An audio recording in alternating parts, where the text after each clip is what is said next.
Hi, good morning, everybody. Hi, Nick. Hi, Omega. I think Kibi is on their lunch right now, so they'll be right back. But welcome in, everybody.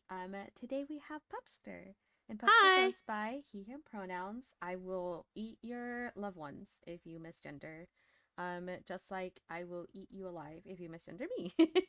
Hell yeah. So today we're gonna be going over a lot of stuff today.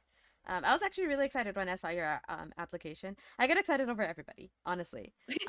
But like obviously a lot more people put a lot more thought or kind of express more into the application. So just kind of like reading into what you wanted to do, especially talking about like autism. Mhm. Um, like we haven't really kind of talked about it before. We definitely have a lot of people who feel like they're on the spectrum, or we try to talk about it, or like I talk a little bit about mine, which I don't really talk about mine. Really? Um, yeah. It's not Huh. because I don't like I'm shameful, or I don't want to talk about Right. it. It's just kind of like something that just doesn't really come up. But I do say like we're neurodivergent here for sure. Um, but I do talk a lot about my ADHD, not the autism. Yeah. So Uh it'll be very nice to touch on it a little bit at least. yeah. For me, I feel like I talk about my autism all the fucking time. That's Just good because though. Yeah. yeah.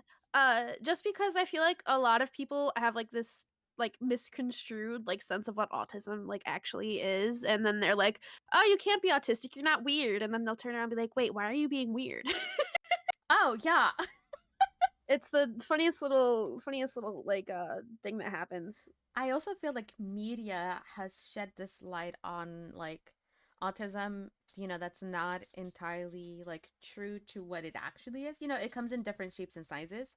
It's not just one type that it's like, yeah, this is it, and then everyone's supposed to fit kind of into it.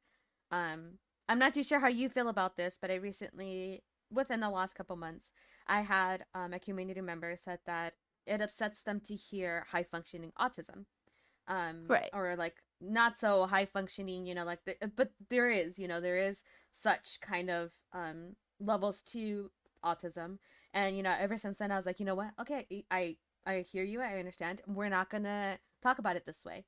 We're just gonna say autistic or just autism. We're not gonna give it some sort of level to it, because it makes you upset, and I understand, and I'll let my mods know, like we're gonna make sure that this is a safe space for you specifically as well. And also like bringing it up makes it, if anybody who was afraid to say something, you spoke up for them as well. It wasn't Right. something that I said, it was something that another community member said, like, oh, I'm high performing autistic. So then the other community member was like, yeah, can we not say that though, like it kind of hurts me, I'm Yeah. just like, okay, that's valid. um let's create that safe space to talk about it. And we did talk about it a little bit. And then the community member who did say like, hey, I get it, and thank you for explaining it and being nice about it. Like obviously as autistics, it's sometimes a little hard to express why, or to help others understand why. And I was really thankful that both parties were on the level that we could understand, Right, right, um right. and took that time That to makes sense. explain. So that's, I was like, I'm not too sure how you feel about that. But I wanted to Okay, bring that up. so my take on it is that I believe like I'm a performing autistic high. I believe that there isn't necessarily such thing as a high or like low functioning autistic person Hmm. because everybody's symptoms and presentation is so different from one another. Um and I think that in some areas I would be considered high functioning, but high functioning is only like a term in relation to how productive we are and to how much we can do. So in reality, again, it is a spectrum and it's different for everybody, but I don't like like overarching. I don't like the terms because it assumes so much about me and so much about somebody else. But if somebody chooses to label themselves as high functioning, whatever, it doesn't upset me personally because I understand that other people's experiences are different than mine. But Yeah. with that being said, I would say that I am high masking. I am not high functioning. If that makes sense. That does make sense. And I feel like Mhm. I would also identify that way as well. Like I am high masking. I feel like as growing up, we just had to learn to mask. Yeah. And I don't turn it off, honestly. I never do. I try my best to, and I recently started being a lot more vocal about when the energy is just not there, or when I'm just like Right. I can't mask today. Like I can't do it. Um and that has significantly affected when I stream. And what I stream. So on like my low days where I just like I can't mask today. Like I just want to be me. I don't want to be the pleasing streamer. I don't want to be like this high energy or, you know, being who you normally are used to seeing. Right.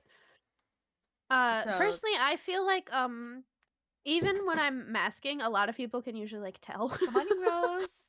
Hi, Which is Kuma. so Hi, funny to me Bob. as a concept because I think the thing that I have like the least amount of like struggles with is like talking and communicating because I'm a fucking yapper. I never shut up.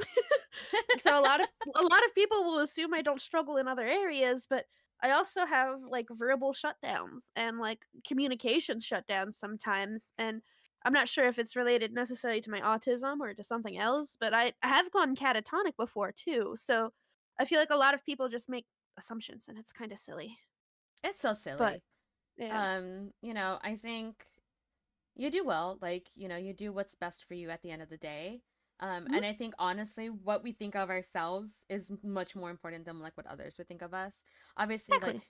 I'm a people pleaser. I care about what people think about me.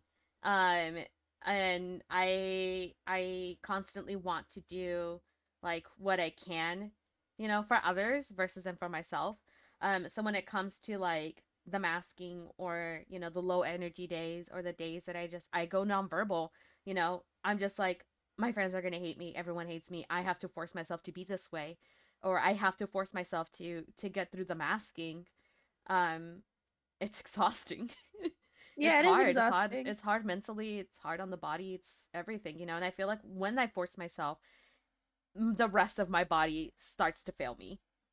Um, Yeah. so I Like recently started learning to try to prioritize when I start feeling this way, to not force myself, to not try to people please, to not, try to hold myself accountable for streaming. Like not showing up last week. That the honestly, I cried. I felt Oh, so I'm so bad. sorry. No, that's not on you. That was me. Like I even told my manager, I was like, dude, I'm crying right now. He's like, you were sick. Like it's fine. People get it. And I was just like, no, Bubster's gonna hate me. No, no, no, of course not. OMG. Um, um, I if it helps any, I'm not a people pleaser and I grew out of it. Thank God, because like that's such an emotionally like big thing to take on. But if it helps any, the thing that I learned is that like people like when you people please, they don't realize that you're people pleasing. You know what I mean? They don't yeah. they don't notice it. They don't care like about you pleasing them if that makes sense. They just care that you're doing like whatever to make them feel better But I about care. themselves. Yeah, I kind of stopped caring about like what people think of me, especially allistics. I stopped caring specifically about like allistics and caring because like at the end of the day, they're gonna just make assumptions based off of me and like what I'm doing and saying, regardless of what's there.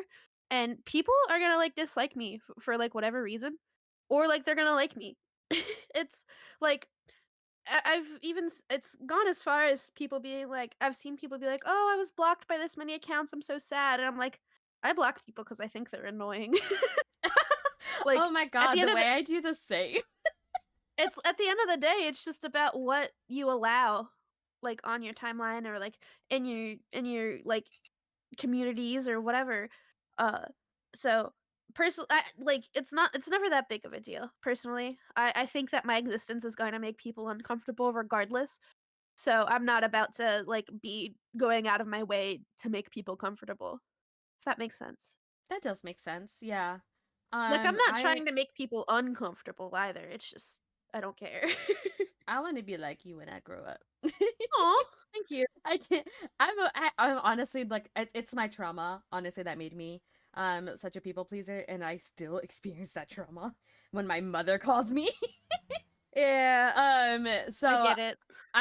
I feel like I'm stuck in this cycle. Obviously, until I learn that, I feel like that's when it'll go away. I think I put a lot of heart and care into what I do.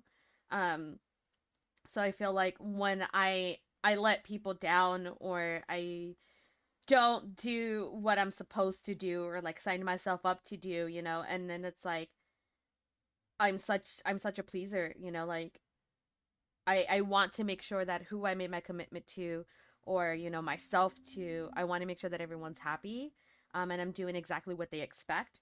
Um, on Beyond the Queer allows me not to, it allows me to not be like, oh, people have this high expectations of this show. It's like, no, I set these expectations, I set the standard because it's something that I can control. When it comes to something that I can't control, especially when it comes to people's opinions, that's where I kind of just be like, not that I want people to like me, because I learned that not everyone is going to like me, and I'm that bitch. I have that confidence, like I'm that bitch. I'm the bitch that people want to be friends with, or want to do this with, or want to collab, or want to, be used for my numbers that I don't really have, but I have the influence. I know that I have the influence. I have it in that aspect. But when it comes to everything else, I'm just like, I feel so bad that I let them down, or I feel so bad that this and that. And outside circumstances come into play.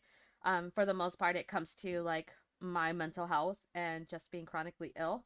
Um, as of last year, my chronic like illnesses have gotten worse over time. Since I started working from home, like it's gotten a lot better. Um, because it's like I'm in the comfort of my own house. I have all of the things that I know that will make me feel better. Um, but there's just days that it beats me up. And last week Yeah, was one of those understandable. days that it beat me up. Yeah. um, and then this morning I'm getting beat up. Yeah, But I'm so sorry. I hope you're I'm feeling working through better. it. Yeah, I'm slow. Yeah, I'm feeling a little bit better. I was like, I don't know if you Cool. noticed, like from the start of the call, like my energy was a little low, and then it starts to pick up a little bit. But yeah, Yeah. we just straight up dove into like autism and sickness. So I didn't even get to Yeah. the part where I normally would be like, introduce yourself and your content. So let's backtrack a little bit, It's okay. and go from there. Okay. Hi, I'm Pupster. I am a V artist, and I usually stream art. I'm playing Fallout New Vegas right now, though, so if you like Fallout New Vegas, hell yeah, me too. Um, I am disabled. I'm physically disabled, I believe, as well as autistic and like a whole other slew of things. So, yeah, I'm also gender nonconforming, trans man, uh, who's gray rose and gay. I fall somewhere under the bi slash like pan usually, but I never really cared much for like putting like a solid label on who I'm attracted to, if that makes sense. That makes sense. Yeah. And how long have you been streaming? Okay, so I've only been like streaming since I think mid January, but I have dabbled in it before, but I recently have moved in with my partner and like um stopped working full time because that was not only damaging really bad to my health, but like I was burnt out and I was drawing maybe once every 2 weeks and I hated it. So I also moved in with my partner to be able to afford like a bigger place with him cuz like this place is kind of a hellhole. Yeah. But so about mid-January is when I started like streaming regularly. But I have streamed before also, but now I'm taking it like seriously. Ooh. Ooh, As serious serious as streamer. as serious as like a hobby can be because I'm not Yeah. looking to make much out of this other than having fun. I mean, I think that's good, especially for like the mental health aspect. Like, as long as you're looking at streaming as more so like to have fun than as your job. I feel like that's where you succeed more. Yeah. I feel like a lot of people focus too highly on how many viewers do I have? How many subs am I getting this month? Am I making payout and stuff? Like I'm depending on this. I think once you stop caring about that and start doing what's fun and what like makes you happy, and it's like that's when you start kind of seeing more numbers, because people want to watch you when you're having fun. Like if you're having fun, they're having fun. And I think Yeah. that's important. Um, like I'm playing Supermarket Simulator. My numbers were in the fucking toilet. I had one or two viewers. I didn't care. I was having fun at my supermarket. I don't care. I loved my supermarket. Yeah. um, and then there is days that like I do play games that like does give me better numbers and stuff, but it's like I feel like when people really start caring about that kind of stuff, that's when you stop having fun and you experience more burnout, because you're trying to focus too hard on what will get me the views, what will get me where I want to go. Yeah. Not to So the thing, dismiss that's not important though. yeah, the thing with numbers is that they're gonna fluctuate regardless, and you don't have much input as to how many viewers you get. Yeah. You could have like one of the most like upscale models, like a $5,000 computer, and playing all the like good games, but if you're not having fun and you're not like fun to watch, yeah, no, nobody's gonna follow you, and then you're gonna be mad, and then you're gonna be like, oh, what am I doing wrong? But it's not what you're doing necessarily wrong. It's just numbers aren't out of your control. The only thing that's in your control is what you do to mitigate those feelings and what you do to have fun and like what you do to do about your craft. Do do. Yeah. Do do. I love when it's like accidental too, like when you're just like naturally, and then you go do do. Do do. Did you? What made you want to stream? Like, what was your inspiration? Was it like friends or someone that you watched at some point? Ooh, so very specifically, I think it was Kiddo Suzuya. Suzuya. He has such a cool model. Wait, I can't find him now. But he was one of the first VTubers I had like found, and I think this was like a long time ago. Where are you? Suzuya? He's like a big Japanese streamer, but he used to do like um art and like live 2D, and I'm like, whoa, this is so cool. This is amazing. I want to start doing this. I want to replicate this. I want to do this for myself because this looks so much fun. And a big like misconception about VTubers is that we hide behind our models because we're actually like ugly or whatever. But like I just want to be a cute little puppy anime boy. Like I'm not ugly at all. I'm actually pretty hot if you ask me. But Oh, I love that. First of all, I love that confidence. thank you, thank you. Um, yeah, no, I agree with you. Like, unfortunately, I play FPS games, so there's a lot of women haters. And I plug Yeah. my stream, especially when I'm shitting on them. Oh man, I'm popping the fuck off, right? And I'm just like, I want you to come and see that a little VTuber bitch shit on you. um, so they'd be like, "Oh, you're fat, you're ugly. That's why you're a VTuber." And I was just like, "Okay, explain this." And I'm like shaking my tits. Ooh, ooh, you want to hate me so bad. Ooh, but you're Ooh, watching my boobs ooh. jiggle. So it's so funny that like people come and say that, and at some point someone did like came in and said that, and I'm just like, yeah, okay, you can Damn. call me ugly all you want, but you're still watching my VTuber titties. You want my boobs so bad. And it's Ooh, like look at my pixel shake. ooh, look at my pixel shake. I don't always feel as confident in my own skin. Especially because it's like I don't go out anymore. Like I don't have to go out in public for the most part now that I started working from home. So I don't put on makeup, or I don't really do my hair, or I don't really wear the clothes that I would normally wear. So when I don't go out, I feel like shit. I feel like I'm ugly. So sometimes when people are like, "Oh, like you hide behind your VTuber because you're ugly," and I'm just like, "Damn, they got me." Right? And then like when I do go out, or like when my friends were here visiting from New York, and I had to wear makeup, or I had to like Right. look presentable, obviously not be in sweats on a t-shirt and my hair all messy and stuff. I was like, "Oh my god, I'm hot. Oh, I'm so ooh." Ooh, I date me. Or like when because I used to cosplay, but now I don't cosplay as much. But when I do get into cosplay, I'm just like, why am I single? I date me. I can I morph date into me. this Shit. character. Like, fuck, I'd fuck me. So it's very nice to hear like that. You can say it just like I think I'm hot as fuck. I Yeah, love that I mean, confidence. I am. I'm hot as fuck. I'm fat and I've got like I got big thighs and hips and butt and like I'm cute in the face. Like what's not to love about me? Oh. Oh, I love that. Hell yeah. Yeah. Respectfully, can I be crushed by your thighs? Respectfully, of course, baby girl, come here. I'm me running, running and barking.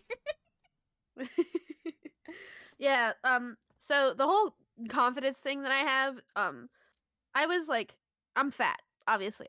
I don't say plus size, I don't say like for myself, I understand people do. I don't say like plus size, I don't say like chubby or like thick. I say fat because I am fat Hi, and I'm hot Emerson. and Welcome that's in. great. You know? Yeah. Part of the confidence was I think even from a young age. I think I was like 6 or 7 remembering my first like fat phobic comment that somebody said to me. It was like, "Oh, you look pregnant." I'm like, "I'm not pregnant. I'm literally just I don't know." And Just a I'm little short. guy. I've always been really short. So, I'm a little guy, yeah. So, I think part of it I think one day I think I was scrolling on Tumblr and it was like, uh, if you want like better confidence, you got to like instead of like bringing yourself down and trying to like fit into like some sort of mold, just be like radically like funny about your confidence and like I'll like this is like 10 years ago or something, little puppy me. It was like instead of saying, "Oh, I wish I could lose weight so I could be hot." You go into like you go on the beach or whatever and be like, I'm the hottest whale on this beach." The fuck? And then you just like talk about yourself and think about yourself like in the like wackiest but like uplifting manner and then it just becomes part of you. And that's what I did. um so 10 I years love later that. I'm very confident in how I look and regardless of my size or my abilities or capabilities. Took me Iris a hot once minute, said, but "You're a god. If I looked at Aphrodite, she would look like you." That's thank so you. sweet. I love Aphrodite, but also my favorite art piece is Winged Victory. Um Aw. because she's so like she's beautiful, so thick.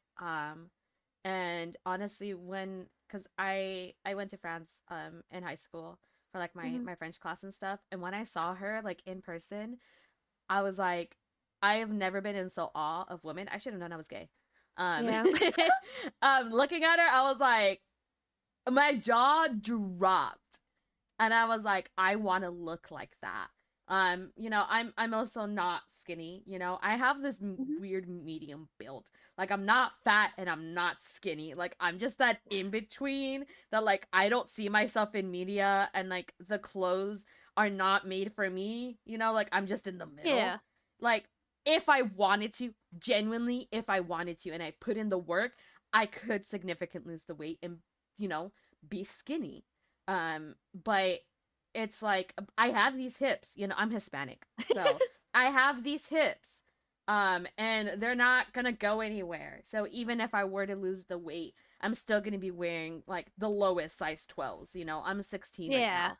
So at the end of the day, I'm still gonna be like not in the single digits. And Also, like honestly, sorry, did I no, cut it's you off? okay. No, no, no, no, no, no. Go I was ahead. going to say with weight, if you're not happy at the size you're at now, you're not going to be happy at whatever size you want to be either. Yeah, Cuz absolutely. it's all about how you see yourself. Um that's uh I got on birth control a while ago, a couple years, and my weight like skyrocketed. I got it like after like it normalized in my body. I managed to like get it off really well. Not that I was like trying to, but I'm generally just like fit and or active, or I was before my knees decided to shit out. But I lost most of it like very easily, and like I don't know. I feel like weight has no or shouldn't have like any indicator in how pretty you are. Yeah, I I agree. I feel like yeah. as long as you feel pretty, everyone sees you that way. You know, like Yeah. I've seen genuinely like I'm like my TikTok feed fluctuates a lot. Right now I'm Mhm. on the pre what's it called? Like the meal prep snack boxes TikTok side of TikTok. Because I like adult Lunchables. I like Yeah. charcuterie boards and stuff. So I liked one video and now my feed's all of that. But at some point I was on like plus size TikTok. Mhm. Not to say like everyone's plus size, but like just in general, like that side of TikTok, like that Yeah. category. And I've seen larger women, you know, like larger than me. And it's like I didn't even think twice about their weight. All I said was, oh my gosh, she's fucking beautiful. Like, Yeah. I would date her. Give her to me. Men don't deserve her. You know? And then I looked at the comments and obviously like the girls are girls, you know, the girls for girls, like the girly girls, were like, oh my god, you're amazing, you're beautiful. And then there was the skinny bitches who were fat shaming. And then there was the men. So I was like the girls were amazing. And I was just like, and then like honestly when I realized that I was like, oh my god, I am a girl's girl, you know, like I don't care what you look like, you know. And then I kind of just realized like as like I do identify as a lesbian. As a lesbian, it's like I love women. You know, obviously I have my type. Like I like more masculine presenting women, but at the end of the day, I just love women. You know, I think all women are beautiful to me. Like there isn't one that like I look at a girl and like, "Oh, you're fugly," or like you're too fat for me, or you know, you're too skinny or anything like that. Sometimes I do see the skinny girls and I'm just like, "Please, you need to eat something. I can see your bones." Like those skinny Yeah. girls, I'd be like, I need you to drink some protein." Oh, um oh, it we says have an an ad ad break. break is starting. Yeah. Let's if you'd like we can go ahead and just do a little stretch. Okay. Yeah, Yippee! so I'll put us in the little BRB for a second while this comes back.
Okay, welcome back. I hope everybody had a good stretch and get water and a little snack.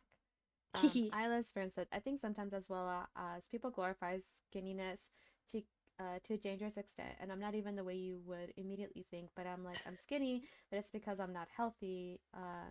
Because I'm not healthy, not because of anything I myself has done. But my low weight is in. Intrinsically? Thank you so much because of It's okay. my my bad health. Yeah, I feel like um media definitely has like affected how we view skinny, especially like if it's something that's out of your control. Like eating disorders and such. I have an eating disorder. Um, and I have a bad relationship with food. Um, Right. and like honestly, I at some point I got so sick, not because of the eating disorder. Food was rotting in the lining of my stomach, um, and I had to get it surgically removed, and they had to cut a portion of my body. I already had an eating disorder beforehand, so after the surgery, like not being able to eat as much did help control my eating, so I haven't gained significant weight as I used to be because I would overeat. And I would, you know, force myself to get it out. So, Oh, yeah. you know, I was gonna ask which one you had, but I also had that one for a bit. yeah. And then at some point, I said, nah, I want the other one where I just don't eat.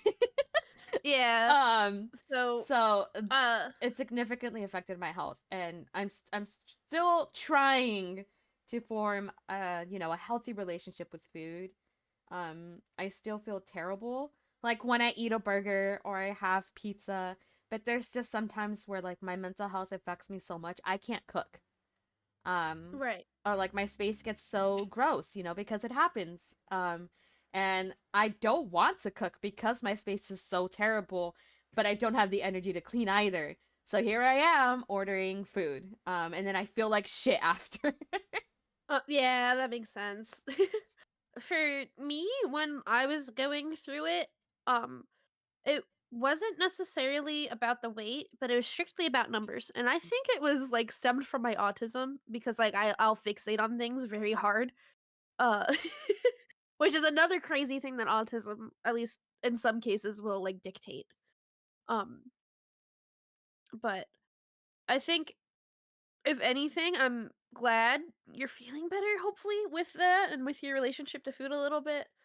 It's hard. I still like struggle sometimes as well, but uh there's always support and everybody, like not everybody, but there's people that love you and all that other yada yada.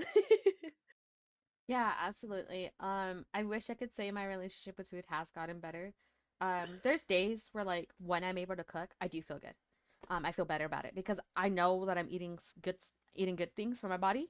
Right? I'm eating healthy, or like it feels good, or it's just like, oh my God, I really love this pasta salad that's healthy, especially in numbers, and calories and stuff like that.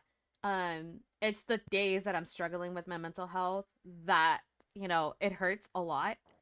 Um, Especially like, when it comes to like dating and such, like I sometimes feel like I'm not skinny enough, like, or on this dating app, they're gonna think that I'm, you know, looking better than I actually look, like I'm a Right. fit, quote unquote fit, but like obviously, I'm not like that.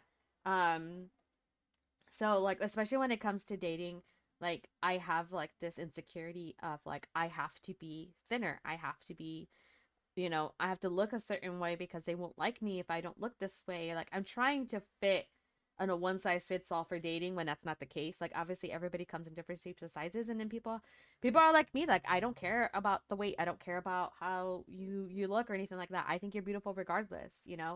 Um but I don't think there's people out there for me. Like I hold myself at a double standard for whatever reason. And that does stem from my mom. She has poked at me, called me fat, said that no one would ever love me if I was fat, that I'm useless and stuff. So I still hear that, unfortunately, I've tried with therapy to hopefully it'll help. It helps at some point, but it's like obviously when you stop going, those thoughts and everything come back. Especially when I Right. have to deal with it all the time. Anytime my mom comes over, she makes fun of my weight. She's on the phone with me. She's like, "What did you eat today?" And I'll tell her, and she's like, "Oh, so what? So you can be fat?" And I'm just like, "Okay, well." Have you thought about going no contact or I low have. contact? Unfortunately, because my grandmother passed away within the last couple years, um, I live with. I didn't talk to my grandma enough. I didn't do these things with her enough. And with my mom, I feel the same. That if I were to cut her off, or if I were to do low contact, I will beat myself up forever that I didn't do enough to try to be around, even if she treated me like shit. My grandma was kind of the same. She would literally pinch my fat and call me fat. But she raised me, honestly. Like I spent my entire life with her. And she did her best. She was very very generational Hispanic Catholic woman. Um, Straight up from Mexico, like she doesn't know any better, and she was very very old. Like she was extremely set in her ways. Um, but she understood when it came to like my anxiety, or it came to like being different from other kids. So there was this light that I saw my grandma in. Um, and I still live with the regret that I didn't go see her when I said I would, or I didn't call her when I thought about calling her, even though she made me feel like shit. I should have still called her, because I love her, and I'm a person with a huge heart. So even if like so and so makes me feel like shit, or you treat me like shit, or you make me feel really, really bad about myself. I still really love you. Like you're still this part of me that I still really care about. Um, and that's how I feel about my mom. Like, even though she treats me this way, I still love her, even though she doesn't love me the way that I want her to love me or the way that I love her. Like, she's still my mom to me. Um, and I feel like I learned that from my grandma, unfortunately. So I can't just cut her off, or I can't just do like low contact. I do my best to limit my communication with her, um, and I don't see her or talk to her as often as I used to, and that does help. But there's like I want to say like maybe a week or two where I don't talk to her, and I think about I should talk to my mom, because what if the next couple of days something happens to her and I didn't get to talk to her, or like she didn't get to hear that I love her. Um, so I live with that. And I unfortunately I just can't. I don't have the heart to. But if she wanted you to be in contact more and wanted to talk to you more and hear those things, she should be nicer to you and she should have raised you in a respectful way. It's not your fault if something happens to her and she just, if she dies, she's gonna die, but like it's not up to you to keep that relationship going and to make sure like everything's like kosher there, you know what I mean? Yeah, I If mean, it, you're definitely not the first. Like a therapist has definitely like tried to work with me to like be able to let go. I just can't do it. Like I'm crying right now just the thought of like trying to let her go. Like um Kibby, who was like one of my best friends, and basically like I consider her family and stuff, has like you should move out of the state, and like it's a lot more affordable for you, and like you'll like they like we've talked about like how significantly it would help me, but it's like what, I really don't have that many ties here besides like my parents. Honestly, the two big ties was like her, who has recently moved to Texas, and my my grandma, who's no longer with us. So I was like, okay, like I really don't have a reason for me to stay here. um and I do think about like I should move out, or I should be doing this, or I should go this place where it'll be better for me. um and it's like, but then I'll be alone. It's like the state that I'm thinking about moving in, like, yes, I'll have like a couple friends there, but it's like, but I won't have my mom. It's not like there's times that where if I do need her, she'll come running to me. Um, where, you know, like when I don't have money for food, like she'll come and bring me food. Um, Not what I want, but it's food. So I can't really bitch about it. Or if like there's times where I do ask her for help with like the pets or to watch my pets or to do something, like she'll do it. You know, she'll be a bitch about it, but she'll do it. Um I don't have the heart you know, to just do it. I don't know. Like I really can't explain like how I feel about it. I think it's just the guilt that I kind of just been like engraved into me. Um it's a lot of like coming from my grandma, that it's like she told me if anything would have happened to her, like to keep an eye on my mom, that she knows how difficult she can be, but like just try to be there or just try to do all of these things for her. And it's just like I don't want to let her down. Like I can't really explain it. Um I just feel like I'm stuck. Um and I'm just too much of a lover, I guess. I don't know. I don't know. It's okay. I get that. The only other thing I want to say is that your mom might not change like these behaviors if you don't put some like firm boundaries in place. So maybe if you do go not necessarily no contact, but if you do low contact or tell her, "Hey, I don't want to talk to you if you treat me this way," and you stick firm to it, maybe your relationship will heal a little bit. You know what I mean? Oh man, the way that I've tried so many times, like Kimmy can kind of like vouch for it. Like I try my Yeah. best to like tell this woman to like pack up. Like I don't want to talk to you. There's times that she calls me and like she'll try to guilt me. Like recently she tried to guilt me into um talking to my grandfather, who recently had emergency heart surgery, or like emergency surgery, not heart surgery. And then his birthday just passed, and she was like, your uncle's having a birthday party for him, yeah, which was yesterday. Um, and I was like, yeah, I can't do like next day. Like, yeah, like you have to let me know like at least a couple days in advance or whatever. She's like, well, may I remind you, your grandpa's 78. And I was just like, I know how old he is, and I know when his birthday is. Like, I know he just turned 78. Like, you don't have to make me feel bad about it. I call him when I can, and I'm trying to be there for him, but it's like I'm also sick, or I also don't have the energy, and it's not fair for me to call him when I don't feel good, or you know, or when I'm not all there. Like it's a lot to handle him ill mentally, you know. Yeah. And I can't just show up at 8 a.m. the next day for a brunch with him. Like I have to mentally prepare for myself all of this. Also, I don't have gas. And I don't have money to put gas in my car. I don't see you offering me like $40 or $50 to put gas in my car to show up. It's just like, I can give you 20. And I was like, yeah, 20 is going to get me there. 20 is not going to get me back home because I live an hour and a half away from them. Um, Yeah. so it's like she'll constantly like call me to guilt me, and it's like she just was like, well, I don't want you to feel like how you felt with your grandma. And I was just like, you don't think I live with that as it is? Because I do. I constantly do. Um, you know, there's days that I think about her and I'm just like, oh my god, I could call her, and I'm just like, just kidding, I can't call her. So I'll call my grandpa instead. When I think about her that I want to talk to her, I call him instead. Um, and you know, that's my reminder, like, you still have your grandpa, give him a call. So any moment with her, she just tries to guilt me. Um, Yeah. and I think that's where like Kibi and I connected a lot. We have our moms are very similar. We connected very deeply when it comes to our mommy issues. Um, and I've gotten to the point where I can hang up on her.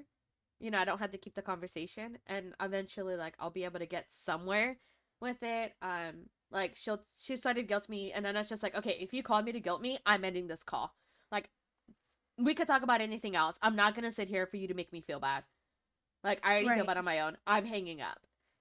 So I've gotten to that point where I can't just cut her off, and I'm just like, I'm not gonna sit here for this. I'm hanging up, and I'll tell her I'm going to hang up. Or I'll just do it. I don't even tell her at some point. I'm just like, there's no point. I'm just gonna hang up on her. And that is something that I've worked really hard on with my therapist. At the time, I don't have a therapist anymore, but we've practiced that, and I've gotten there. I'll eventually, hopefully, get to the point where I can just be like, "Don't talk to me. Give me like Yeah, a month. Get out of here." yeah, that's always it's good that you're able to like be like, "Hey, I don't like this, bye." You're definitely making steps in the right direction. Uh, a side note, did you see the hydrate that I put out? The You also eyeless. redeem hydrate. Yes, I will. Okay. I will hydrate. Yeah, because I was like talking. I yeah, just didn't want to recap, but yeah. it's Um. okay. It's okay. Yeah. It Make sure you drink water. Yes. You would think someone who suffers from chronic migraines would understand that the crying that I'm doing is what triggers it. Oh, I never I did learned. hydrate, thank you. Also, your interactions are always going to be better with people you love. If you're not doing it because you're scared you're going to lose them, yeah, you think I would also learn that. Um, it's not that I'm scared of losing them. Um, it's more so like I feel obligated to have this connection. Um, because I'm not too sure about like your ethnicity and culture. I'm Mexican, so it's very much drilled into us to put up with your family regardless. Like, Yeah. just they are family at the end of the day. That's it. So I'm I'm with that, like that's just how I am and how I view everybody. I view it that way with friends. I view it that way with with people I collaborate or anything like that. Like I instantly have this love and respect for you. I don't know you, like I don't know you, Pupster, like I really don't. But I already have this love and respect for you. Like if anybody comes in here and tries anything with you, I'm going to stab their eyeballs out. Like Thank you. I like appreciate it. I I'm that have way this too. like I just instantly everyone has my love and respect until you show me otherwise. Um that's just how it is. Yeah, And I I'm that feel like way that's too. I learned that way with my culture. Like that's how we all are. We're instantly you're ride or die until you show us otherwise. Right. Um the minute you start disrespecting me or disrespecting the people that I'm protective of or like I love this way, I that's it, you're done with me. I'll try to work it out. I'll try to understand where you're coming from. But if it's like I don't see a reason to it or I don't see where like the logic is behind it, goodbye. Yeah. Um Um so I am white. Um I my biological family is they're directly from Appalachia, which is like bumfuck mountains. Like actual fucking hillbillies. Uh I grew up in an extremely like abusive household. Um I'm my sorry. biome it's okay. I can talk about it. I'm okay now. Luckily I was given away when I was 12 and I mean that literally. I was given away to my eldest sister, my Oh my eldest god. sibling. They literally put you in a So, box that said for free. yeah, they literally did. But everything from like sexual harassment, like bordering assault sometimes from my mother. Uh I would get hit like constantly. They would hit me like places that bruises wouldn't show and stuff like that. So, uh, but for the longest time, like when I was going through it and even in a little bit afterwards, I was stuck in that same mindset. Like those are my parents, I have to love them and all this other stuff. And but luckily at the like I left or I didn't leave, but um uh it's actually funny because it relates to my coming out story because they're also extremely homophobic. Uh I had been homeless almost twice. Uh the first time I was homeless, I was 9 years old, I believe. Oh my But gosh. yeah, they were like or at least bio mom. She was like an incredible like extremely addicted to drugs. Before me and my other sibling that's like right next to me were born, she was an alcoholic. After we were born, she got sober to go to school, flunked out of school, started doing a shit ton of drugs. Um so after Yeah, I never remember her being sober because I was so little. She was 3, I believe. Or I was 3, I think, when she was starting doing drugs, and I can't remember anything. Pup lore time, I would kill your biological parents. Yeah, I if you didn't catch on, I has been one of my friends for a very long time. I love it. It's the best. Uh, but so, like, um, I think I was maybe 10 or 11 when I was coming to the terms with the fact that I was being abused because I thought it was normal. And the way that they would like navigate other people would be like, oh, no, pup's fine, they're just like that. And I was showing like really, really heavy signs of abuse, but like the way that, like, I don't know, the woman's a Capricorn, so she can talk her way out of like literally any situation. Very funny. But Um, I was 10 or 11. I think I was 11 going on to 12, I think. No, 12 going on to 13, like a couple months before I turned 13. I came out to her as straighten. I had a little girlfriend at the time. Said girlfriend then raped me in my own home, but like whatever. Um, Oh my god. yeah, they were present for that too, my bio parents, but they were too high to like do anything about it. Oh my Or like god. here, yeah, it's the pup lore goes wild, but um, I was like, they were like, "Oh, when are you gonna get a boyfriend?" And I'm like, "I'm 12. I shouldn't be thinking about this." Like retrospectively, Yeah. but I was like, "Oh, I don't need a boyfriend. I have a girlfriend." And they're like, "You what?" And then that's the first time I got hate crimed, like physically hate crimed. Oh Um, my gosh. and then like I had come to terms with being abused by then. Uh, and I remember after telling them that, I had been begging, like, for, like, the past, like, year. I was like, "Hey, please let me live with my sister," you know, I was living in a trap house at this point. There was random Yeah. people coming in and out, there was, a whole bunch of drugs. The first time I saw a crack pipe, I was, like, 10. Oh my Um, gosh. yeah, it was nuts. I'm doing much better now, though. Yippee. I mean, it's good. Like But it's really nice to hear like, you didn't fall into like the stigma of like children coming from those homes, you know? yeah.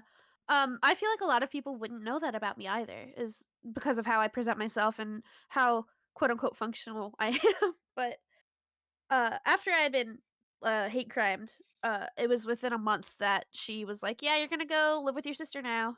Um, I think the funniest part about that is I'd been asking for months at that point to be like, "Hey, can I go live with her? I'm kind of tired of not having food or electricity or running water."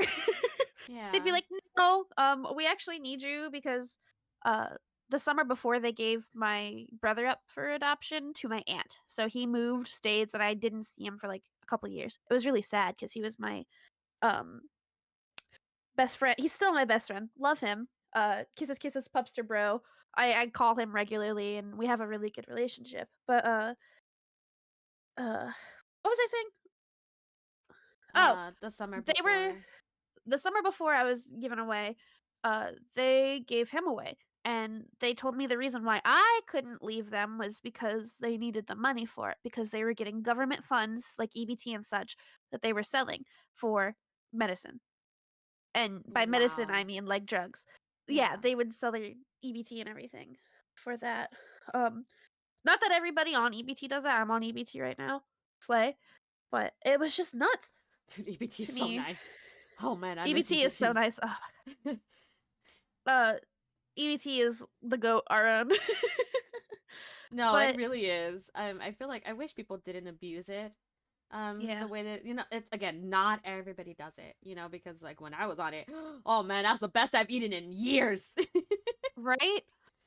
Uh but the only reason why, or the only reason I was given why that I could, other than like the obvious of being gay, uh um was that they said that they would not take custody of me, which means that they would still keep their EBTs and all their benefits.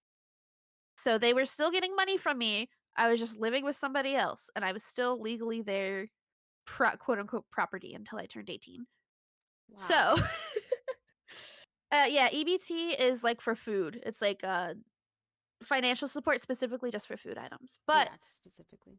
at the end of the day, I was given away in the hopes that like they would be able to keep the money, and they did. And they eventually got like Section 8, which is like government subsidized like housing because of me, because they still had quote unquote had me.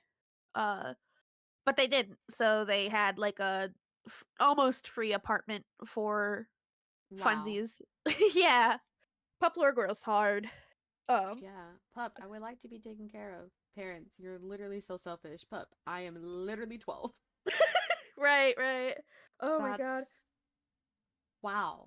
And like I can say I'm sorry, but shit already happened. I'm just really glad to hear that like you didn't fall into the stigma. You did what Thank you.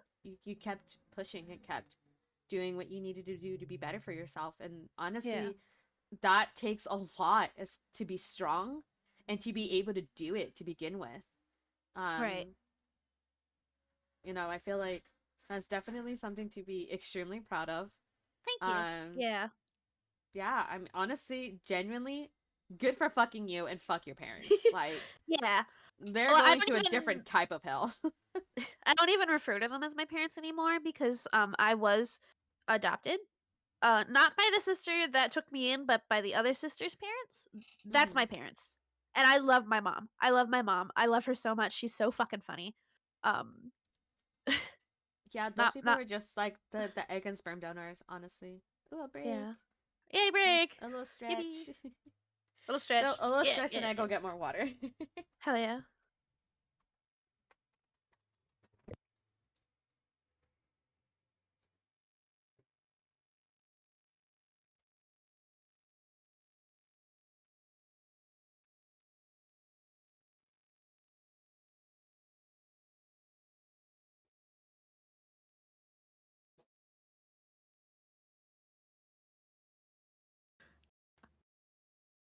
Are you Did she forget to or did they forget to? Yeah, it looks like. No, I just didn't want to go Oh, back okay. to it. It's okay. I don't blame you. It's I okay. bringing up more lore, it's funny. I'll talk about it more when the ad's over. But Yeah. my adoptive family is well, my bio family is mixed too, but my adoptive family is my dad's Korean, and that's very silly. That's so funny. Yeah. Do you happen to speak Korean by chance? Not really.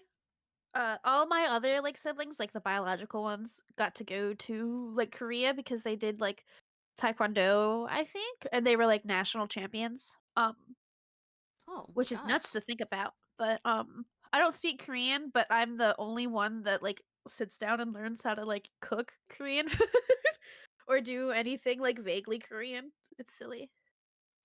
Um but I'm also like I'm the only like cook in the family. I actually went to culinary school for my second trade school. Oh, I also went to culinary school. Cute. I love when people are like, "Oh my god, you went to culinary school?" And I'm like, "Yeah." Yeah, same. Cuz Yeah, I went to culinary school and then I went to art school. So I have my degree in culinary arts and baking, and then I also have it in graphic design and photography. that's so cute. I kind of did mine backwards. I did interactive media production, which was like a dual enrollment through my high school, which was really cool. So it was considered like a college level class, and I got certified in Photoshop, and I have a lot of DSLR experience and uh a whole bunch of other stuff concerning that. Like I really honed in on my art around that time because I that's literally all I did.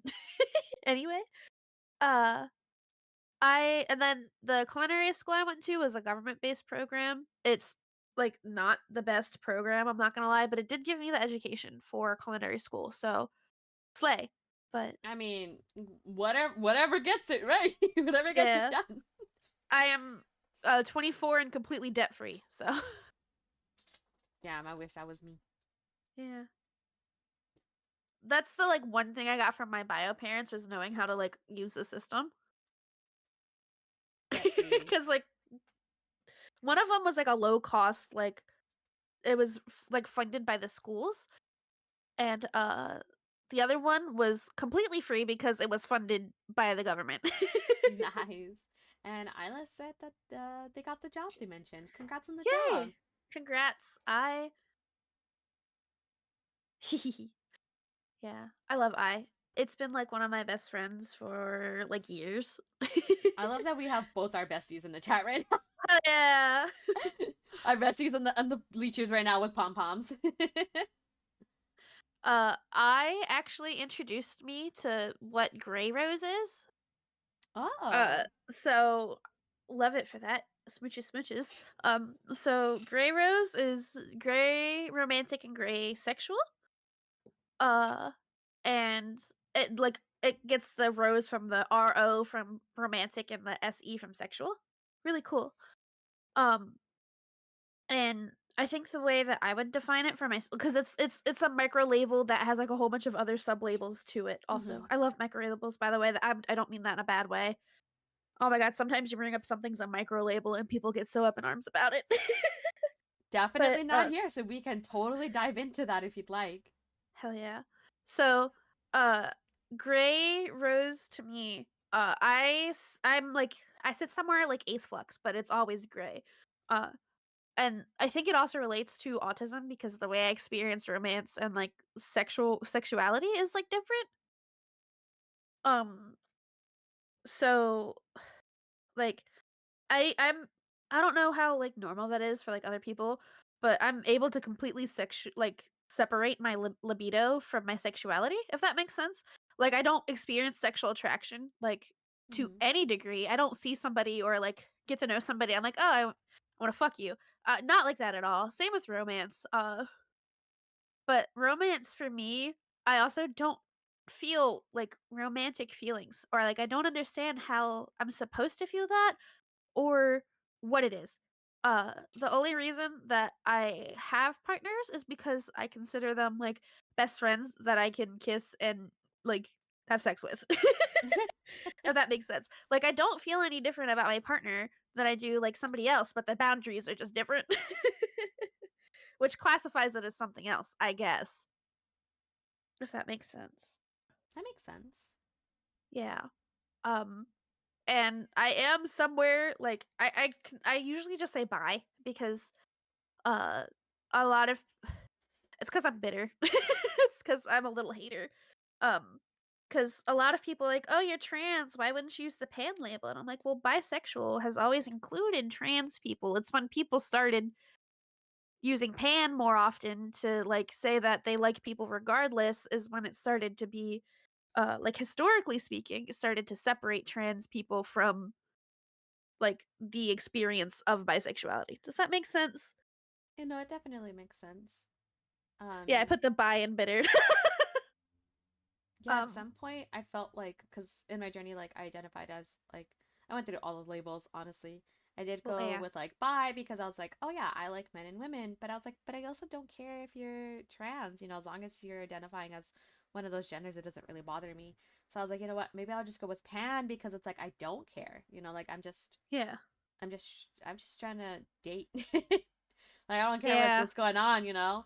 And then I realized that I'm actually a lesbian, but my lesbianism does include, you know, male to female or like non-binary AFABs. Yeah. Yeah. Yeah. So That makes that's sense. where I draw the line. You know, as long as you're AFAB aligning, you know, like not identifying as like female, but you are female assigned at birth. That's where I'm just like, okay, I'll still like you're still someone that I'm interested in because you have what I'm like the parts and stuff. Whereas if you're male, like assigned male at birth, but non-binary, I'm not going to date you because you don't have the parts that I need Yeah. to I feel mean, that that makes sense. attraction. I get a lot of like shit for that, and it's like when you see Really? non-binary people as women, I was like, no, their body biologically, this is what they are, and that's what I'm attracted to, the biological part, not their gender identity, because I'm non-binary. but I'm a non-binary lesbian. So Yeah, I'm attracted to other non-binary lesbians, basically. exactly. And so it's like, that doesn't mean I see you as a girl. I just, the parts are there. That's what I want. I think the whole debacle about uh I think the whole debacle about like AFAB versus AMAB and non-binary and trans people is just like at the end of the day, if they won't date you, who gives a fuck? Yeah, Go I find feel like somebody who they're just will. mad that I won't date you, and I'm just, I don't want you. I can't eat your pussy out. You don't got one. Real.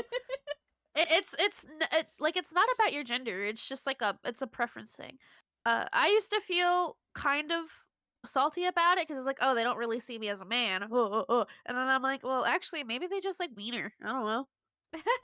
It's They it's just like never that personal. wiener. It's never that personal. Not because my boyfriend's so funny. Someone asked why he wasn't pan, and he went, my girl thing's light sensitive. I think in terms of identity, I am thoroughly genderless and a thing. I just sometimes pretend to be a girl. I love that. Yeah. And in fact did that for all my teenagehood. Honestly, I feel like all of my, yeah, growing up, I feel like I just cosplayed being a girl, honestly. Yeah. um So I was a lot more masculine presenting growing up, and I didn't realize why. My mom would get mad at me and she would force me into like girlier dresses, or I had the typical lesbian hairstyle with like slicked back and a ponytail. Like I wanted so that's badly to so be a funny. boy. And to this day, I mean, I don't identify with any gender. Like, I don't feel connections with any of them. Some days I just want to dress more masculine and I feel a little bit more masculine. Other days I want to feel girly. When I do go out though, like if I do go out in public or if I'm going out with friends and stuff, I do present more feminine. Um which is my issue because then people don't know I'm a lesbian, but apparently my neighbor knows I'm a lesbian without me telling her. And I did a little hair tuck because she called me the D word and I laughed and I was like, "Oh my god, you can tell?" That's so funny. She's homophobic as hell, but Yeah. I will, Clock it. however, make the NHS pay for my dick and flat chest one day. Hell yeah, make them pay. So for me, I okay. You're autistic as well. Yes. Yes. So for me, because gender is a social construct, I don't understand it like at all because a part of being autistic is not understanding social rules and constructs. So the way that I explain my gender to people, because I am boy, I am a male, and I am masculine. I feel like I'm more masculine than all the cis males, and like people get mad about it. But comma, I explain my gender as like I'm a boy in the way that like a pop tart is a ravioli. Like I love that. you can I had to see it. process that for a second, but I was like, I get it. Yeah, I love that. Or like if people don't understand that, I'll be like, well, you see a dog outside, and it's like, oh, what a good boy! That's such a cute dog. What a good boy! And then it's like the dog doesn't understand what that is. It just likes that it's a boy. True. Yeah. Yeah. Very Uh, valid. It's the same way. Is that why you're a pup? yeah. I actually, being autistic, I do feel like a closer connection to like animals sometimes, just because I'm better able to understand them without any of the societal bullshit that like surrounds them and like the mannerisms. It's all like body language, and they can't lie to you if that makes sense, and they can't like mask or hide their feelings. So I've always felt like an affiliation with dogs and like animals in general, Can you come if over that and makes talk to sense. my cat? She a bitch. Yeah. Tell me My what's cat's up with also her. a bitch. It depends on the behavior. So that's another thing. Allistics are also like this, but they'll see like a behavior and then assign like a reason, like not a reason, but they won't look at the reasoning behind it and just be like, "Oh, you're asshole." Or, "Oh, because you talk to me this way, this is obviously true," when it's in reality it's like not that at all. Yeah. The psych term is assuming intention. Yeah. Yeah. So, um, I've always had the issue of people assuming my intent, even if I'm stating it, and even if I'm like, "Hey, I'm autistic." I say what I mean. So if you take anything else other than that, you're just being a dick. Honestly, that has been my fucking life. Always. Yeah. A lot of people just take what I intend, and I'm like, I'm literally telling you what I mean. Like I'm literally Yeah. saying it. There's nothing behind this. Um There's no deeper. I'm not being shady. Like this is what I'm saying. Literally, I think the funniest thing about it to me is like people are always like, "Oh, autists just have like really bad communication." It's like, no, we have really good communication. It's you guys that add like fucking Monopoly rules to it, and we don't understand because we're playing fucking Uno over here. Be so serious, RN. Be Yeah, so serious, RN. honestly. I feel like that's like I feel like that's the biggest struggle. It's like when we actually are able or trying to communicate and get it across and to help people understand. And it's like and then it's just taken somewhere else. And it's like what? How did we get there? Hold on. Yeah, I'm not understanding yeah. how we got there because I was straightforward. What do you mean? What do you mean we're over here now? The mental gymnastics that Allistics do is crazy. And I Yeah. mean Allistics. I don't mean neurotypicals. I mean Allistics because I have met neurodivergent people who do the same thing, but they're not autistic. Oh, I could talk forever about Allistics using neurodivergency as a cop out to be ableist to autists, and it's I feel like with oh, I also could talk like about that all day. unfortunately with the influence of like TikTok and all of these other influencers and stuff, it's definitely kind of gotten worse like in Yeah, recent times. Um Also just like I think being able to identify as like or not being able to identify but like being able to vocally say that you're autistic has gotten a little bit more acceptable or like yeah, a lot more people feel more comfortable saying this and it just really bothers me when like the neurotypical like everybody's saying they're autistic now and it's like are they or are they just now comfortable saying it because we all yeah. felt Oh my like we god. had to hide it at some point. Yeah. Oh my god. I remember. I also used to be like very spiritual. I still am. I was like a little witch. Ooh, deep puppy lore. But people would be like, "Oh, I'm a star seed," and I'm like, "Can you tell me what that is?" And then they list a whole bunch of autistic traits, and I'm like, "It's okay. You can just be autistic. You don't have to make that your whole belief system." Oh my god. And like it goes like autism and history goes like so far back, and it's so complex and oh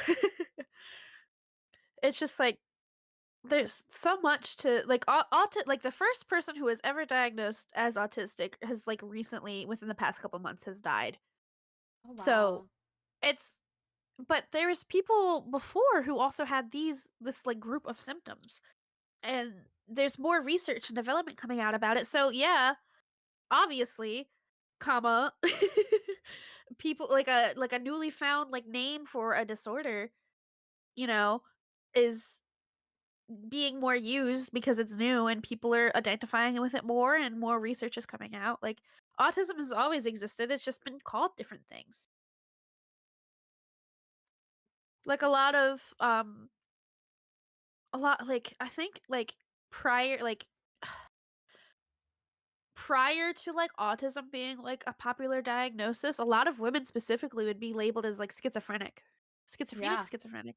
Yeah, or bipolar. And they would be mistreated because of that. Yeah, but for it's like most annoying thing is that all this do is that AS and LS who does that. It's so annoying when I realize that and I have trained not to do that. I'm very much able to cut it off in a professional setting, but in a personal cases it happens still and I hit myself with the ruler every time I catch myself with it. Do you physically actually hit yourself with the ruler? I don't think it does. No, I I know. hope not. But I think the funniest case I have of Allistics being silly about this is there was one person who would be like kind of blunt and standoffish, and then they'd be like, "Oh, I'm just neurodivergent," and it turns out that the only neurodivergency they had was dyscalculia. I was like, "How does not being able to recognize numbers and like shapes and stuff make you a dick?" Like I'm a dick because I'm autistic, not because I can't like see numbers and shapes correctly. Be so serious, RN. I'm I I'm don't think for dyscalculia has any like comorbidities that would like make you like an asshole. For those viewing who don't know what allistic it means, it refers to people who are not on the autism spectrum and has become increasingly popular in a term to help distinguish people from the autistic peers. So Yeah, this allistic is just means fun. not autistic. That's fun. Yeah. Um, I feel Hydrate. like, thank you. I feel Uh-huh. like when it comes to like, especially with like TikTok, like I feel like the rate of those have significantly skyrocketed. Or they try to be like, look, I'm autistic, and they'll do something a little silly, and it's like, that doesn't mean you're autistic though. Yeah. Like you Uh just did a little silly. You're just feeling a little wacky in that moment, but that doesn't mean that's what you are forever. yeah, it's so I am a little bit like caught. So I believe that self-diagnosis is like really really like helpful and such a good tool, but also I feel like there are people who are influenced into thinking that autism is something that it's not, and then they'll attribute their characteristics to autism without actually doing any research beyond TikTok, Oh, if that absolutely. makes sense. Um, at some point I was self-diagnosed autistic. Like Yeah. I had a lot of like autistic friends who were like, "Bestie, you should go get this checked out." And I was like, "Huh? What do you mean? Huh?" So I did learn a lot about myself, and like after seeing a doctor and stuff and talking about it, they agreed like I shared a lot of symptoms within it, and like agreed that I'm on the spectrum. um Never fully actually diagnosed me, but they said like I can't diagnose you, but what I'm saying is you're definitely on the spectrum. um they're like, but again, this isn't a diagnosis because I can't diagnose you, but Right. I'm guiding you into this direction. In and of getting diagnosed as an adult is very hard. And I was like, you know what, Yeah. that's enough for me. I'm just going to say yes because getting diagnosed is just so hard. You know, it took me forever to get diagnosed with ADHD. Um, and I just don't want to go through that hassle again, to have to be Right. dealing with, now with autism. And I'm just like, this is exhausting.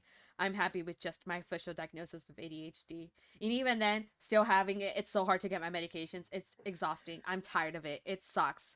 I still can't. I recently just got my meds like prescribed to me, and it's a fucking hassle just to get the pharmacy to give them to me. Yeah. I can't get them, Um and I'm so upset. I don't blame you. I'm okay. I'm autistic and I have ADHD. I was diagnosed with ADHD before I was autistic, but the first thing I was ever actually like diagnosed with was bipolar disorder type 2, I believe, which is I don't that's not my diagnosis. That's not it at all. But it's just funny to me that all of these things were taken into account and like autism didn't like cross their minds once. Um, but when I was finally quote unquote diagnosed with autism, I sat down, I did the questionnaire, I went through everything with like my regular psychiatrist, who I haven't seen in a hot second for unrelated reasons. But she was like, "Yeah, you scored really high, and I would diagnose you, but you did mention wanting to adopt later on, and if I put this on your file when you get reviewed for adoption, if you ever decide to adopt, you would not be eligible anymore. Or it'd be significantly harder for you to do so because of They this told me the diagnosis." exact same thing. And that's what they Right? said. It's up to you if you want to go get it diagnosed. Like I can tell you where to go, but because you did mention that there was a possibility, I wouldn't do it either. And I was just like, fuck. Yeah. That's honest. And I was like, you know what? It's good enough that you even said it. I don't need that. That's fine. Yeah. Because it's So, like I don't know. Like I don't know if I do want to eventually. So I'd rather it not be on paper, just so I can have that opportunity. yeah, I don't think I am going to adopt, especially with how my health has severely declined. And my partner doesn't want any children either, which is fine by me. But like the only so autism isn't necessarily curable or treatable. The only reason that like autism is like useful to have on documentation is for medical professionals to help you out, or if you need government assistance and you need to prove that you have a disability, right? So, and you can get government assistance with just quote unquote just autism, but it's easier the more like stuff you have documented for it, right? Yeah. Uh so a lot of people they just don't need to be officially like fully diagnosed with autism, if that makes sense. Or in a lot of cases it hinders them, but it also helps them. And I feel like a lot of people like don't fully grasp that the severity of being diagnosed versus not being diagnosed and if it matters to you or not.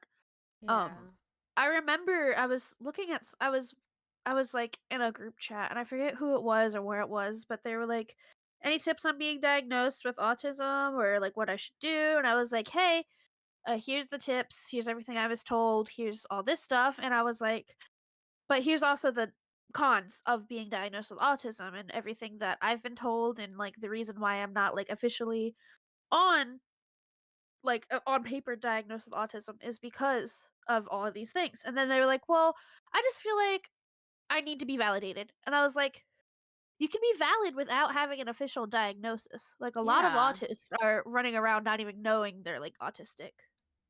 It's It kinda grinded my gears a little bit because 'cause I'm like, you can be if you're looking for validation from, like, a medical professional, good for you, but also, like, if you're going to ignore all of the cons I just gave you because of you want, like you want validation from a doctor, You just that's want that that's box checked off with the signature. Like it's not as yeah. good as it sounds.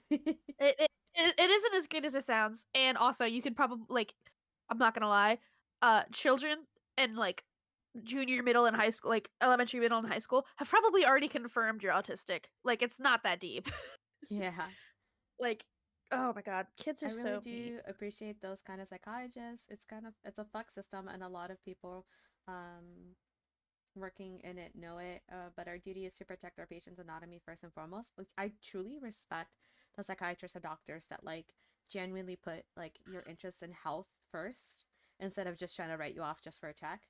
Like thankfully we both had doctors that were like, we can do this, but I wouldn't because you mentioned this. It's up to you. They give you that opportunity, versus like, no, I'm doing it and you're fucked basically at the end of the day. Um, those are people who genuinely want to do better in the field and like genuinely care about their patients. Like my psychiatrist, honestly, I recently just went back to her like last month. She's a godsend. Um, any other doctor that I went to try to get my Adderall from, they were like, no, it's just your anxiety, it's just your depression, or you might be just bipolar, it's just this, and I'm just like, no, I've already been diagnosed with ADHD. It's literally in my file. Like, it's there. It's me. I'm diagnosed. Just give me my meds. Um, Yeah. and they just kept saying, no, no, no, no, no. Let's try this instead. Let's try all of these meds. I was like, I've already tried that. And this is what's worked for me. You're the only doctors that are in my network without me having to pay out of pocket. Like, I just need my meds from my previous doctor. That's it. And she sent over everything, and my diagnoses and everything that you could possibly need. I just need you to sign your name on it, basically. And they're like, no, let's start over. And I'm like, no, let's not, please. It took me years just to get diagnosed, sir. Jesus, yeah. So I went back to her, and without a problem, literally my first appointment with her back, she was like, okay, so let's start you back up on this and that. She's like, let's try out this new meds because I remember that you said that you didn't like that. And she's like, and how's your idol? Do you need it? And I was like, yes, yes, I need it. Thank you. And I told her what happened. She's like, that's really dumb, and they should not have tried to try other things. Like, we already tried that. It's in your file. And I'm like, yeah, I know. Do you wanna call them and tell them because that's what Yeah. I said.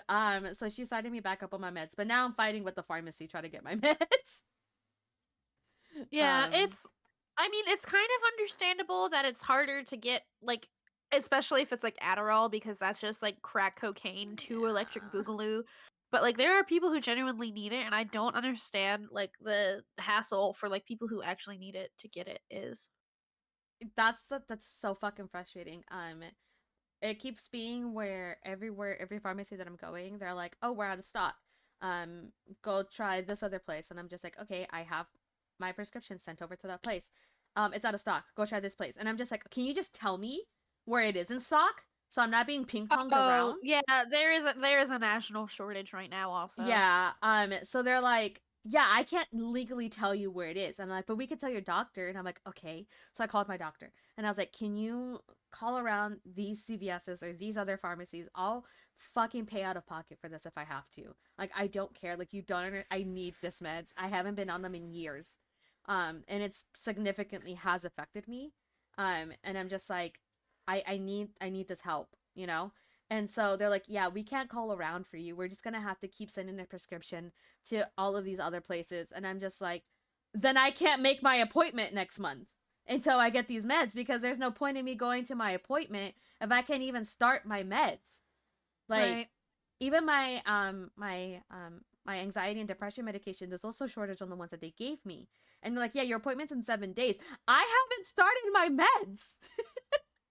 What's the point of this appointment? I'm just gonna be like, haven't started my meds. Okay, that's it. Bye. Yeah. Bye. Like the whole point of this like appointment is to be like, how are you doing? What's going on with it? Like, how is it affecting you? They're not going so great. Okay, it's been a month. Let's switch you then. Or hey, I think you should give them another try, or give them a little bit longer. Okay, I'll give them a little bit longer. But like at this point, there's no fucking point. I just got Yeah. the text message like confirm your appointment. Why? Yeah.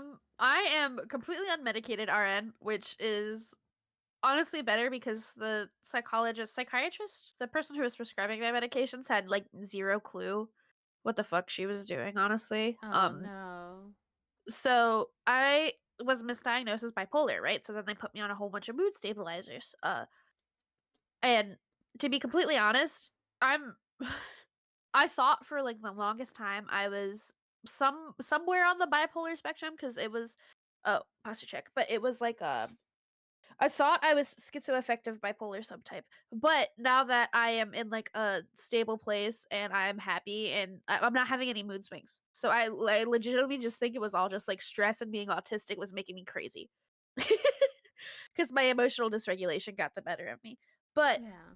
I was wrongfully put on medication for that, um, and every single one of them didn't work or had like horrific side effects. And the last one that I was on it didn't help.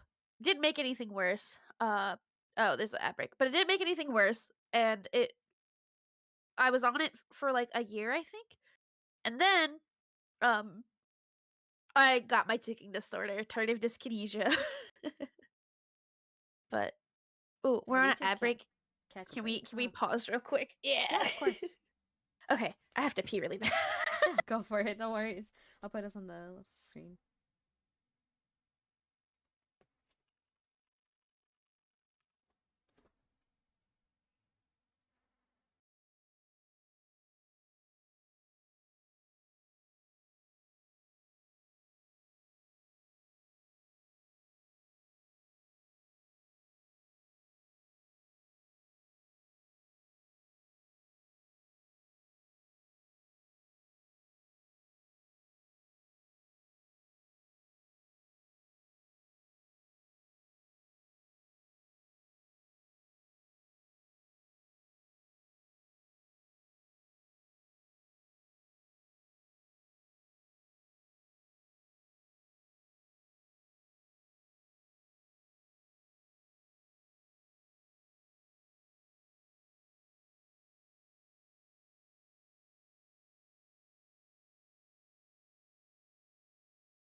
No, you're fine. Before I got here, and it was It was at like 40 ounces, and I'm down to 8. Oh my goodness. That's okay. Yeah. Let me backtrack a little bit. The punishment for seeking a help diagnosis is honestly such a ridiculous barrier that it makes it existing into the neurodivergent spectrum way harder than it needs to be. I absolutely agree. You Yeah. can also just get a validation without being diagnosed. Very true. Like if you know a psychologist, they will just say you have it. If you have it, that's what happened to me. They just told me like, yeah, you basically do, but they can't officially diagnose me. But that was fine. Yeah. At the minimum, we have to have an understanding of the DSM-5 before we even start a PhD, and that's just before all the OG us who don't get PhDs. Ever rob your pharmacy? Thank you. Yeah, KP can definitely vouch for the effects. Like I'm just a significantly better high functioning person. Like more functioning, not even high functioning, just better functioning with my medications. Like I am a completely different person, honestly. Um I like that Luna. I like that Luna that's medicated. Yeah, that makes sense. I think I was talking about my experience with medication before we broke. Mm-hmm. Okay, so um, I haven't seen a psychologist or a psychiatrist in a hot second because I was misdiagnosed and they put me on a bunch of different medicines that didn't work because I was misdiagnosed again, and the last one is what gave me my ticking disorder. I was on Latuda. It's a mood stabilizer, but I don't even think I'm bipolar or anything. I think I was just autistic and under a lot of stress Yeah. and emotionally dysregulated. So, my tardive dyskinesia is it's brought on often by psychiatric medications, like certain psychiatric medications. I was not warned about like this possibly being a side effect at all. I was like, "Hey, I'm having this happen to me now. I'm having like uncontrollable movements in my body and sometimes they hurt really bad and they're really dysfunctional. Like they're making it hard for me to do stuff sometimes." She was like, "Oh yeah, that's called this. That's a side effect of the uh medication. Because and if it gets worse, you'll have to go to physical therapy for it because it will wear you down." And I was like, "Oh, cool. I just have this thing now because you misdiagnosed me and put me on bad medication because I didn't need that medication in the first place. Cool. Great to know. Thank you." The amount of times that I've heard that happen is insane. Yeah. Like that It's it shouldn't happen. it really shouldn't. Fun fact, a lot of Um, ND people end up having schizophrenic episodes because of how fucking stressful everything is. Valid. yeah. And they just get diagnosed for schizophrenia. I feel like a lot of people like in the medical field, not again, not everybody, they're just trying to get you in and out. They'll Yeah. they get basic, you know, symptoms and they say, "Yep, you checked some of these boxes. Good enough. Here you go." They don't really, try to understand, and especially like the outside like the environment and everything that you're in, and like outside aspects that could be affecting your health this way as well, and they're just like, nope, that's enough. Also Yeah. glad to find a job with a charity. Yeah, I'm very happy for you. um you know Very happy for you also. the I field definitely needs people like you. And I hope that, as generations come, people start wanting to be a part of this to make it better. Like I hope it does get better. It only takes one horrific experience with the healthcare system for someone to refuse to seek help no matter how much they need it. Absolutely. Yeah. It's terrible. um Yeah, and it's not necessarily that I'm not seeking help. I don't know if that was directed at me. It's not that I'm not necessarily seeking help because I would love to like try ADHD medications and try to be like um helped with that because I feel like it's funny because I'll tell people I'll be like, "Oh, I'm schizophrenic and autistic and I have ADHD," and they'll be like, "Oh my god, that must suck. What do you see?" And I'm like, "Actually, I don't really care about Benjamin in the corner over there. I care more about the fact that I can't focus on anything." um, but And anyways, then Benjamin in the corner, like, what the fuck? yeah. Um, but I do. like I really do want to be medicated or put on something, but I am currently barely affording life RN because I'm again disabled. Nobody around is hiring anyway. And my like main source of income is through commissions. And I've made rent the past couple of months, but barely anything outside of that. So Okay, no, but for real, my boyfriend's living with a nurse and I want to kill her daily. God awful flatmate. Even worse, colleagues. I haven't thought yeah. about what's in it in so long. Living with perpetual hallucinations means we just get used to it. Yes, oh my god. um I I don't okay, so most of my hallucinations are tactile, which means I just feel stuff.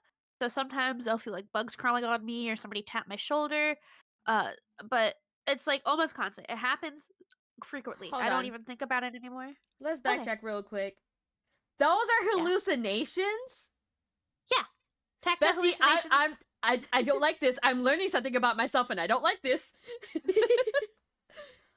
I have like experienced that practically all of my life.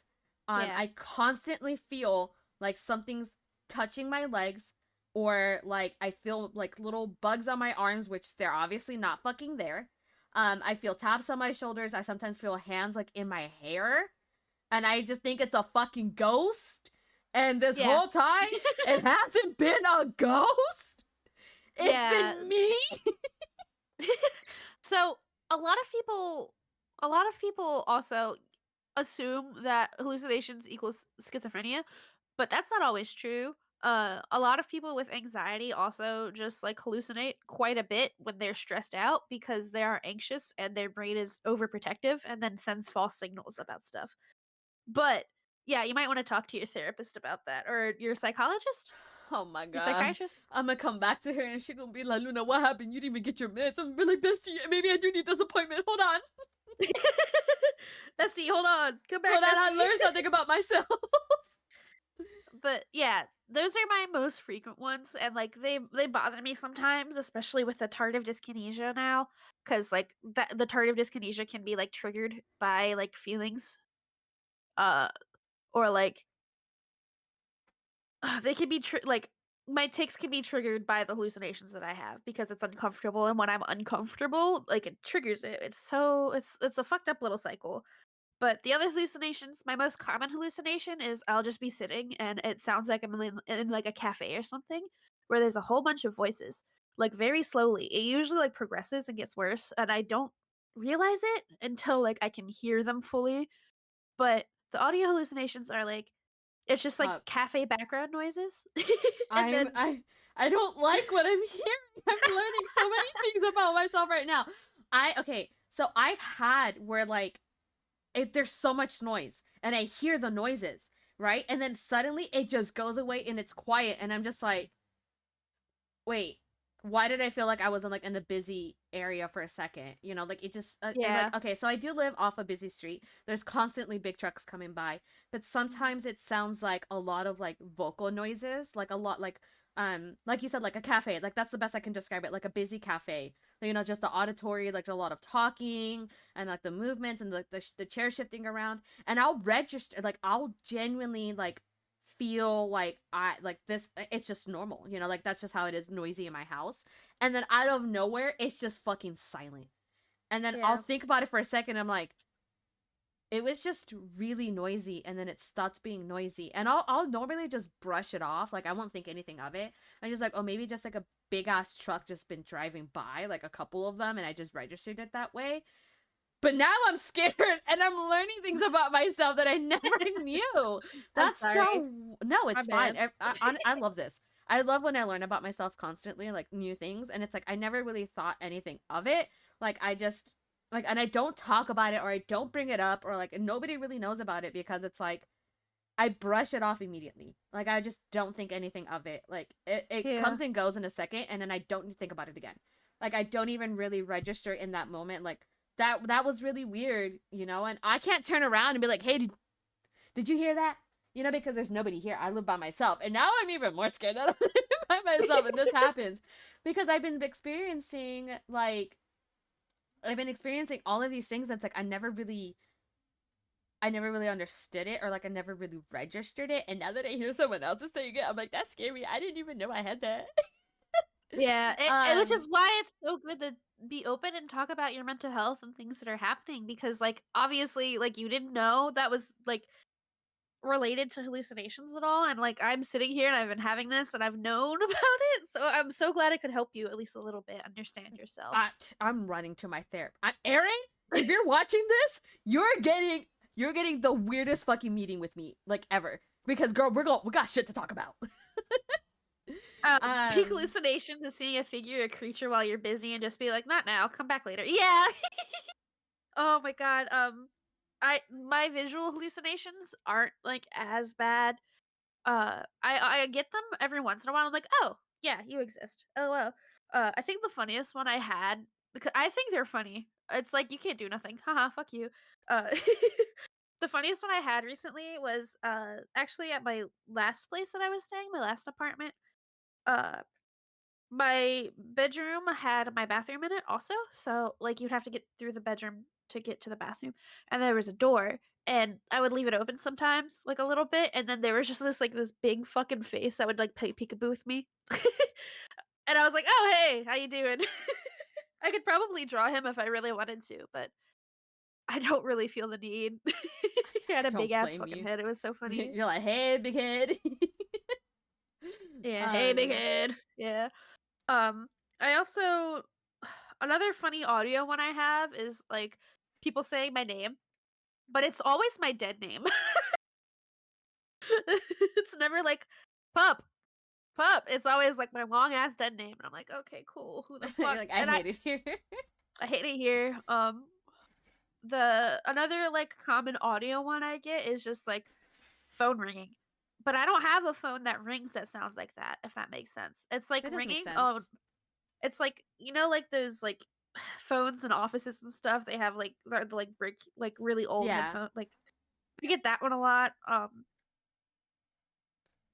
Sometimes I but get auditory hallucinations and they're confusing as fuck more than anything. The yeah. sounds that are annoying, mine are auditory and visual, so they're just easy to ignore. Eyelids get some too. Not the full bugs, but I feel like the bug crawling up on me. I hate those. Yeah, You they're can the get them when you have worst. high adrenaline. Interesting. I did not know that the chemical reactions. Eyelids, I need you in chat constantly so I can be like, is this a reaction or Oh, yeah, do I Aya have is high very adrenaline smart. right now? It's My first funny, summer. Go ahead. sorry.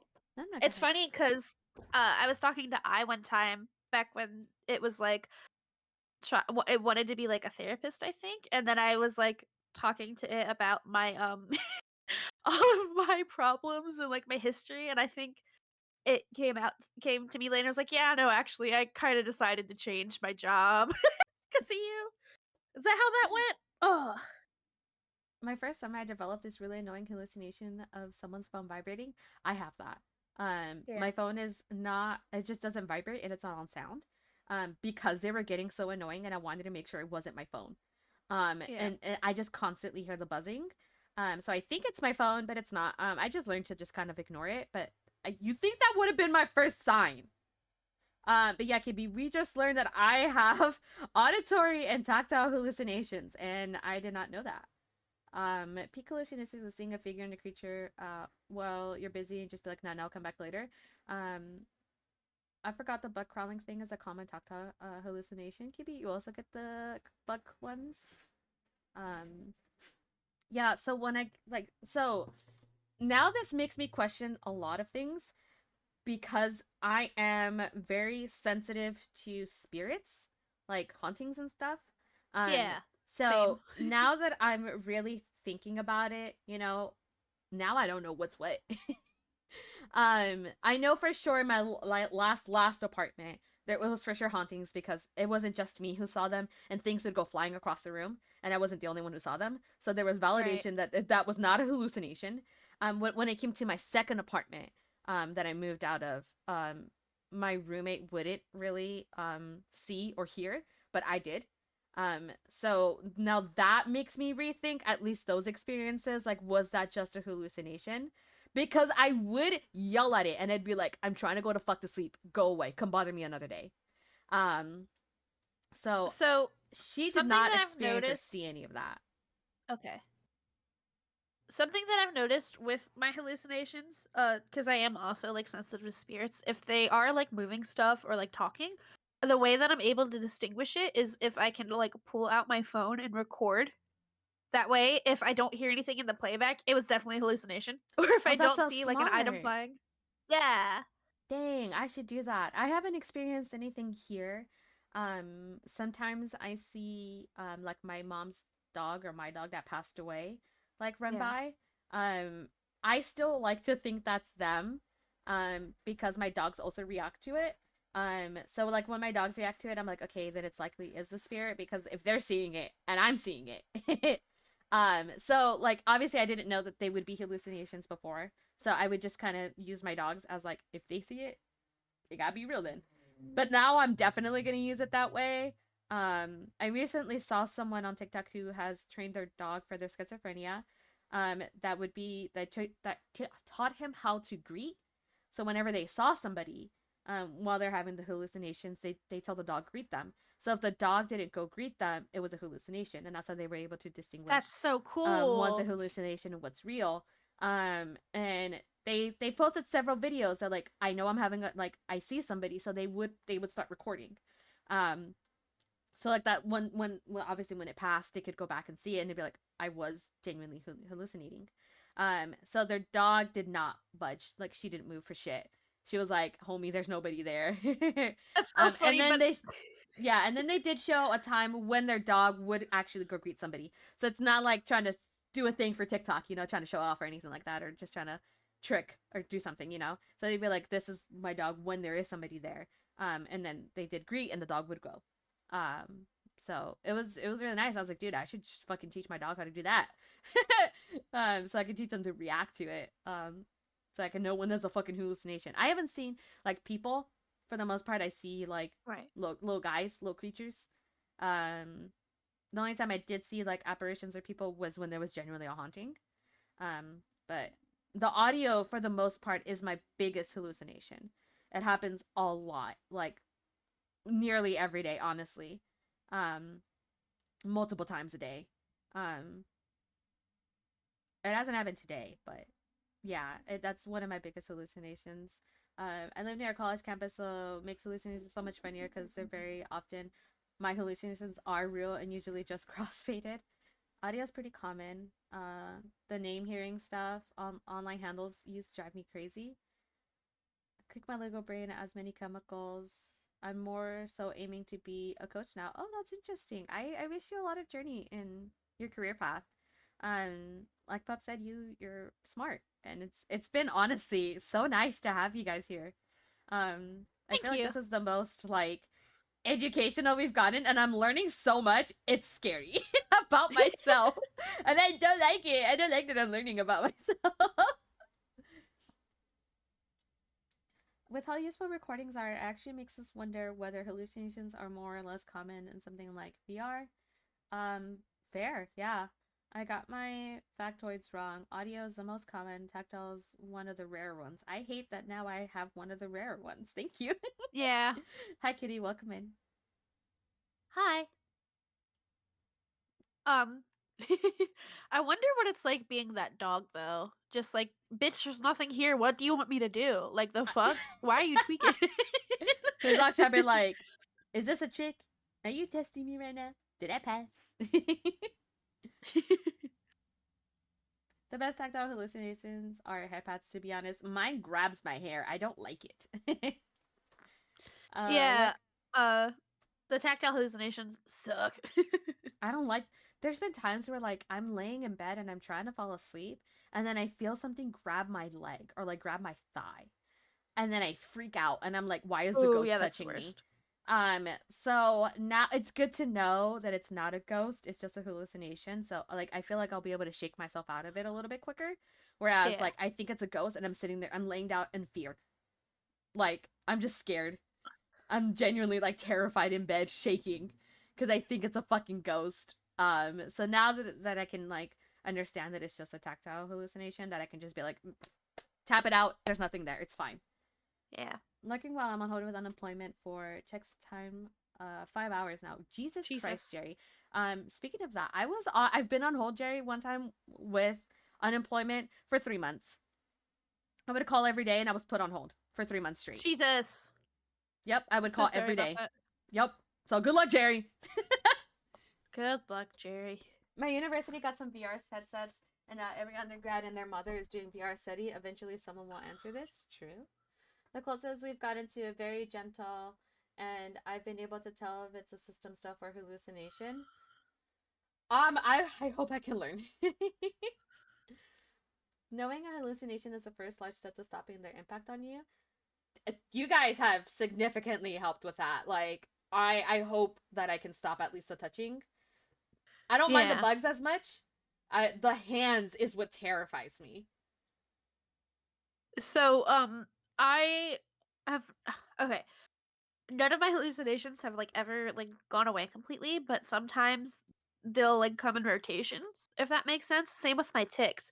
But there'll be like a string of like visual hallucinations, and then afterwards it'll be like the same hallucinations that I've always had sometimes. Every once in a while there's a new one that's like thrown in the mix, but I can't ever say that I've ever stopped hallucinating like a single thing, if that makes sense. That makes Like if it sense. happens more than once, I'm sorry, bestie, she is there to stay. Clock in, clock out your sanity. Oh my god, I need that on a t-shirt. Yeah, it's this the whole hallucination talk. Honestly, it's just very eye-opening, and I hope this helps anybody else who may have them.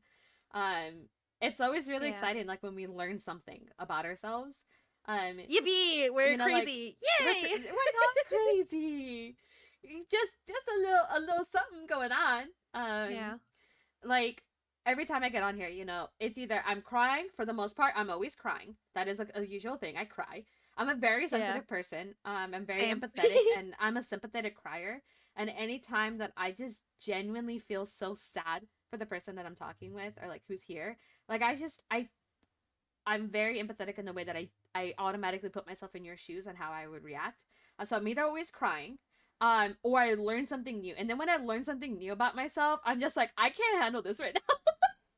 What? I didn't want to learn something about myself. I'm supposed to be learning about you.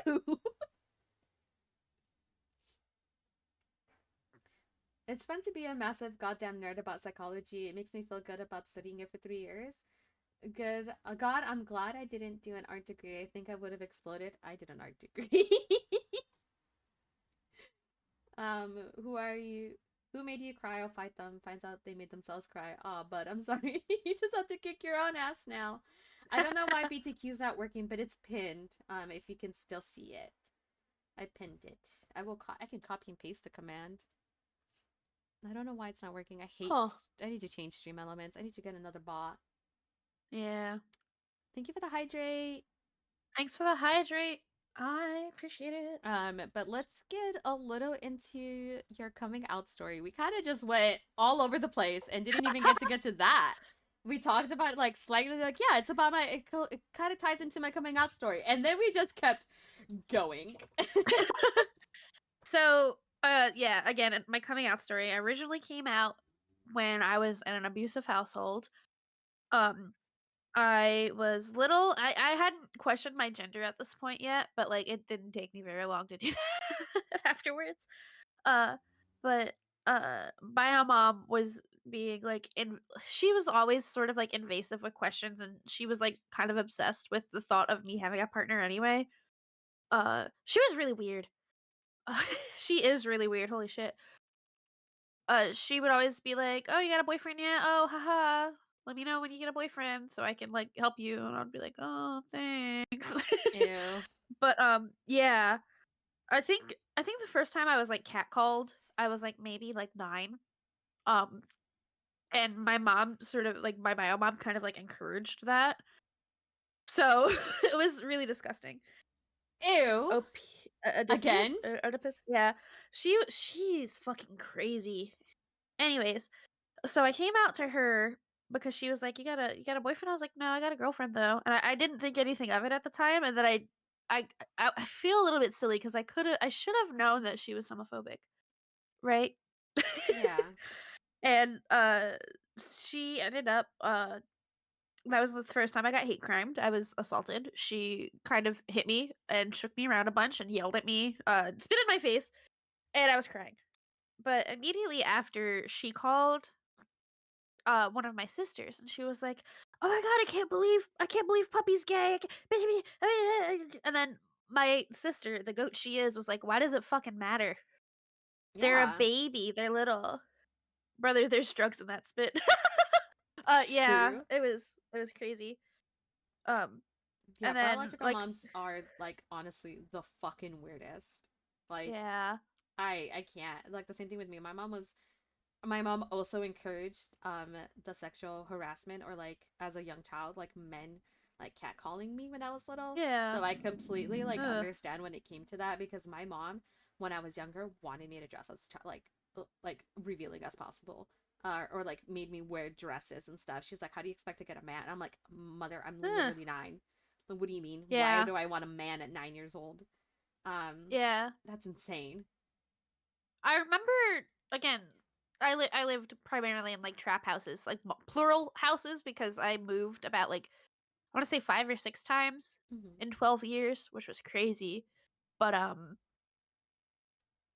we were in like I was 11 or 12, and an adult was there, and I forget what she was there for, but I was coming out of my room. It was I think it was like a weekend. I was coming out of my room and I was just in like shorts and like a shirt, just lounging, whatever. And she came over and she grabbed my ass and like pushed me against something. I was like, "Oh, you have such a cute butt, hee hee." And I like fell over because I Ew. was like taken aback. I was like a little child. And then I see Bio Mom and she's like, "Oh, haha, that's funny. Uh, that's really, oh, haha, you have a nice butt. Haha, yeah, it's a compliment." And I was like, "Oh, okay." But Ew. yeah, essentially, she's fucking weird. I don't like her, obviously. But the I think word got around somehow because my sister, like me coming out, my sister, I think she told my other sister, and then it was like a not so secret. Not that I stayed with that girlfriend for very long, because again, she did end up raping me. But um, when I came out as trans, that was even funnier. Uh, because when I was like 15 or 16, oh, ad break is starting. Yeah, we have an ad break. Oops. You gonna move to just starting stream and then I can get to the gender? Yeah. Yeah.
Yeah, definitely a good time, Kitty.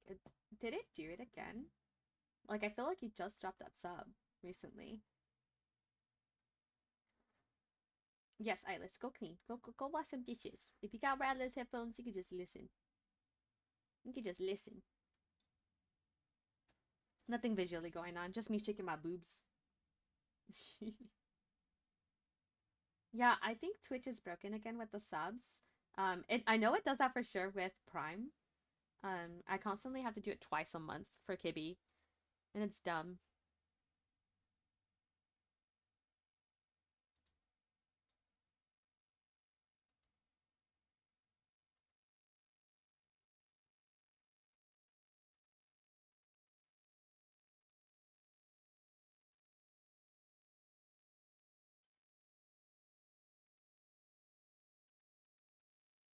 Okay, I'm alive. Hello. Hi, welcome Hi. back. Thank you. My cat was also hungry, and it is like approximately dinner time for her. So I'm also hungry. yeah, Twitch is always I forgot. broken. Same Twitch. I feel Twitch. Yeah. All right. I think I was about to talk about my coming out story as being trans. I think. Yes. Okay, so uh, years before. Okay, so I realized I was not cis at the prime age of like 13 or 14. So like not super long after I realized I was gay. Like in the grand scheme of things. Mhm. So I think when I was like 15, maybe, my sister, the goat, that was like, why would you care that Pup's like gay? It doesn't matter. We like gay people in this household. But she was like, are you non-binary? I was like, what? What's non-binary? I don't know what that is. Fully fully like using he him pronouns with all my friends. um and I was like, she was close. Not exactly, but like I mean I could fall under the non-binary like Umbrella. category just because I am gender non-conforming, but also I don't feel like I feel like I feel like I could identify as non-binary, comma, I don't feel like it encapsulates being like a trans man though. Hmm. Like what being trans mask is for me. Anyways, so I went to culinary school when I was 19. So 2019, right before the panorama. And I remember I was far enough away from everybody. You know, I was like out to like a couple of people at the time, but not like everybody. I was like, okay, I'm gonna come out and I'm gonna tell all my friends and family. And this way, if there's any backlash, I'm at school, I'm like miles and miles away. They can't just like pop up because I was fully expecting not to be like supported. Uh, no, nobody gave a shit. They're like, oh, okay. And I got a little bit of shit from my brother, not because he's transphobic, but he was like, out of all the fucking names you could have chose, you chose the most boring one. And I was like, what do you mean? And he was like, it's fucking Stu. Stewart? Oh my god, that's such a stupid name. And I was like, oh, okay, cool. And I mean, like, yeah, it could have been like something cool. I could have named myself like Xavier or like literally any other like cute little name, but I chose the I chose the I silliest no, you one. know what? I get it because Stuart Little is just a little guy. It, I get it. it's funny because everybody always goes to that, but I got the name Stu from 2D from Gorillaz because his name is Stuart too. Oh, Yeah, I like that story, Betty. exactly. It's also short for stupid or stubborn, I love that. That's so cute. depending on my mood. Yeah. But yeah, I came out and uh, so I told my mom I was officially gonna be changing my name soon. Uh, in the past couple of months, and she was like, "Still with the Stewart? Why the Stewart? Why can't you be Bob, Evan, or God? What was the other one? It was like Bob, Not Evan, or Bob. Sean." And I was like, "Oh, but it has art in it, so it's cute, and I'm an artist." And but Bob, Evan, and Sean, or whatever the other name was, are her three like male best friends. Oh my god. So this is not bio mom, by the way. This is my adoptive mom. Yeah, I feel like Bob is like subjectively worse than like We Stu. call Ink Boy Bob, so that's why he just put the face. And I'm over here like, not Bob. It's okay. It's okay. It's okay if you're a Bob, but that's just Bob's not me. Bob is fine, just not for Bob pup. slays. Yeah, exactly. Um, I did. I was Stuart Abraham last name, but I changed it to Lee, Stuart Lee, because that's my mom's middle name and my nephew's middle name. So I would Aw. be bridging the gap between the generations of who has that middle name and who doesn't. Yeah. She Thank you really so much like. for the follow, I.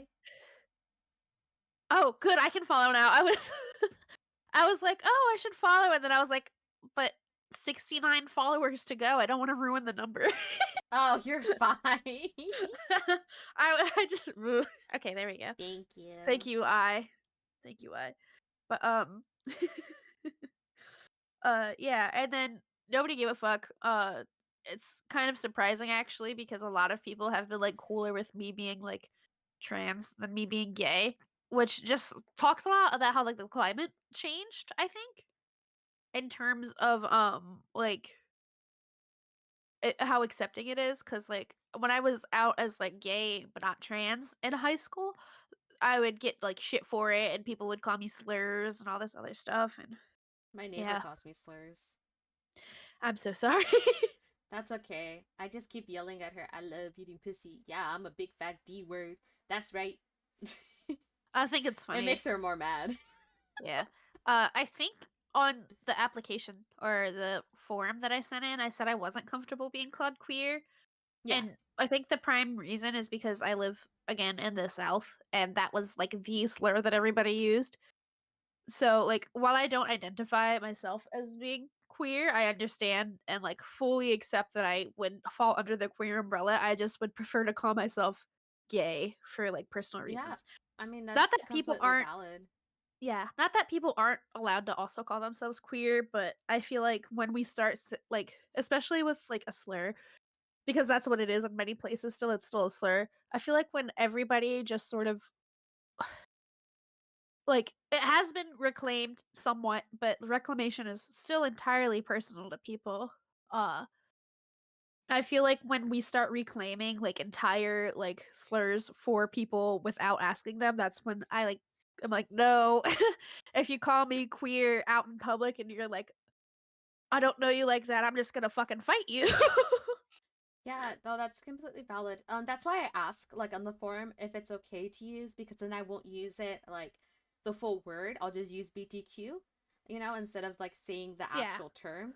And I won't like use the word at all during the show, and I won't refer to you as that way. To me, Beyond the Queer was it is being used as a take back term. It's not being used in an ill intent, because we're so much more than the name that we were given, the slur that we were given, because Yeah. we're beyond that. It became really important to me, like when I first started the show out, trying to come up with a name, trying to come up with something that is attention grabbing enough, but also something that I can hold respect to. um to me, it's no longer like the slur, obviously, because I'm using it. So that's why I always ask, like, is it okay to use it with you? And if they say, oh, I mean, I don't identify, but it's okay that it's the title. Or like, please don't use this at all. Or no, I'm not comfortable because of XYZ. And I'm like, okay, that's fine. Then we'll just use BTQ, and we're just not gonna like use it this way, and I'll completely avoid it. Obviously I want everyone to be as comfortable as possible. To me, I constantly use it. Like, I even use the D word for myself. Like, especially like as identifying it as myself, like it's all as a take back term. It's never as like derogatory, and I'll never use it to somebody else unless they give me the okay. Same thing with the F word. I never use it unless they're okay with it, or like I'm okay with it if you're my friend. If you know my legal name, you can use them, as long as you also identify it as well. um but it's like the minute anybody else uses it, I'm ready to throw hands, like, because I know you're not using it in the Yeah. way that we would use it. Like, my neighbor, she kept calling me the F word and the D word, so I was ready to throw hands with her. Like, I started yelling and fighting back. And she called Yeah. I have another gay neighbor, and he's gay. So she Slay. called him the F word. So I don't know, she was like, yeah, you and that F word or whatever, and I was just like, wait, you just mad that we get more like dick and pussy than you do? Like, what do you? I don't understand. like, like, why are you so pressed? She has her own issues. She's very Yeah. Christian Catholic. I don't know. She's a very religious lady. Has Jesus stickers plastered all over her car. Has like fucking Bible Yeah. verses sticking outside of her window. She's surrounded. It's me, the lesbian. Then it's her, and then it's my neighbor who's gay. So she's right in the middle of us. So good luck, bestie. That's crazy. I hate when people side note, I hate when people use religion like to be like homophobic also. Yeah, she kept telling me Just to repent, and she kept calling me the effing dead, like, D word. Like, she was cussing up a fucking storm, okay? Like, yeah. cussing. And I was like, damn, girl, you prayed to Jesus with that mouth? Damn, yeah. So my sister who's the goat that defended me is actually a lay speaker and she is working on becoming a pastor, which if you don't know is like a like high member of congregation. And every time Oh. I'm like, "Hey, what does the Bible say about homophobia?" She's like, "Literally nothing." It Lol. literally doesn't. No. So, diving out a little bit about it. It does say, like, men should not lie with men, but they changed it, so it's men should not lie with child. Yeah, So it was men shall not lie with child first, and then man shall not yeah, lie with man. Yeah, yeah, they took that shit out but and just left it man with man. And I'm just like, damn, that's funny. also, You guys picked and choose what could be in the Bible. yeah, so also, man in the Bible refers to everybody. So it Yeah. could have also just been literally do not like sleep next to somebody else. Yep. Which Yeah, is insane. very funny. The But then, it's even like I don't know. I'm currently actually on converting to Judaism, which has been a ride because equally less like not homophobic or transphobic at all, but finding people who are like finding people who are like cool with me being gay and trans is gonna be a struggle. Like rabbis and stuff. yeah. I mean, Espe- there's always going to be like the ones that are a little bit more accepting than the others. It's the yeah. same thing. Like, not all Christians or Catholics are the same. Like, some are accepting and understanding, but then there's Uh-huh. others like those diehard ones that are just like, no, this is what the Bible says, and you're like an abomination, blah, blah, blah, blah, blah. Yeah. Like, my grandmother, unfortunately, was one of those Catholics that was very diehard to the Bible. And then when my cousin came out, she changed her views. She stopped viewing it so black and white. And she Yeah. kind of just started understanding a little bit more. I never came out to her. I was still scared to. I waited until she passed for me to come out to Right. the family because I cared a lot what she thought about me. I don't honestly, I don't think that she would disown me or anything like that or start talking to me. It was more so like I didn't want her to change her view on me. And I was like, she's Right. old, she's gonna die soon. I might as well just let her die, like, with this idea of me, you know? It just happens. But like Yeah. everyone else is just kind of like, the Bible's this way. And I'm just like, okay, well. I'm no Next point. longer Okay. religious. I do believe that there is a higher power. I Right. don't know who or what. But I'm just not Catholic or Christian, even though I grew up in both. Right. Um, so it's like I'm not that I'm atheist. I forgot there is a term or whatever that like you do believe that there's a higher. Agnostic There or we go. whatever. You're just That not is sure what it me. is. Yeah, that is Um me. Sometimes I catch myself do be praying to God though, but that's because that's the only thing I know. right, yeah. So the thing with like Judaism, which is the reason why it like attracted me a little bit more, is the connection to God is not necessarily like universal. It is a very personal like connection. And like even then it's like there are people who are Jewish and of the Jewish religion who don't believe as God as even like a singular deity or like and I the way that I experience religion is like through nature and stuff.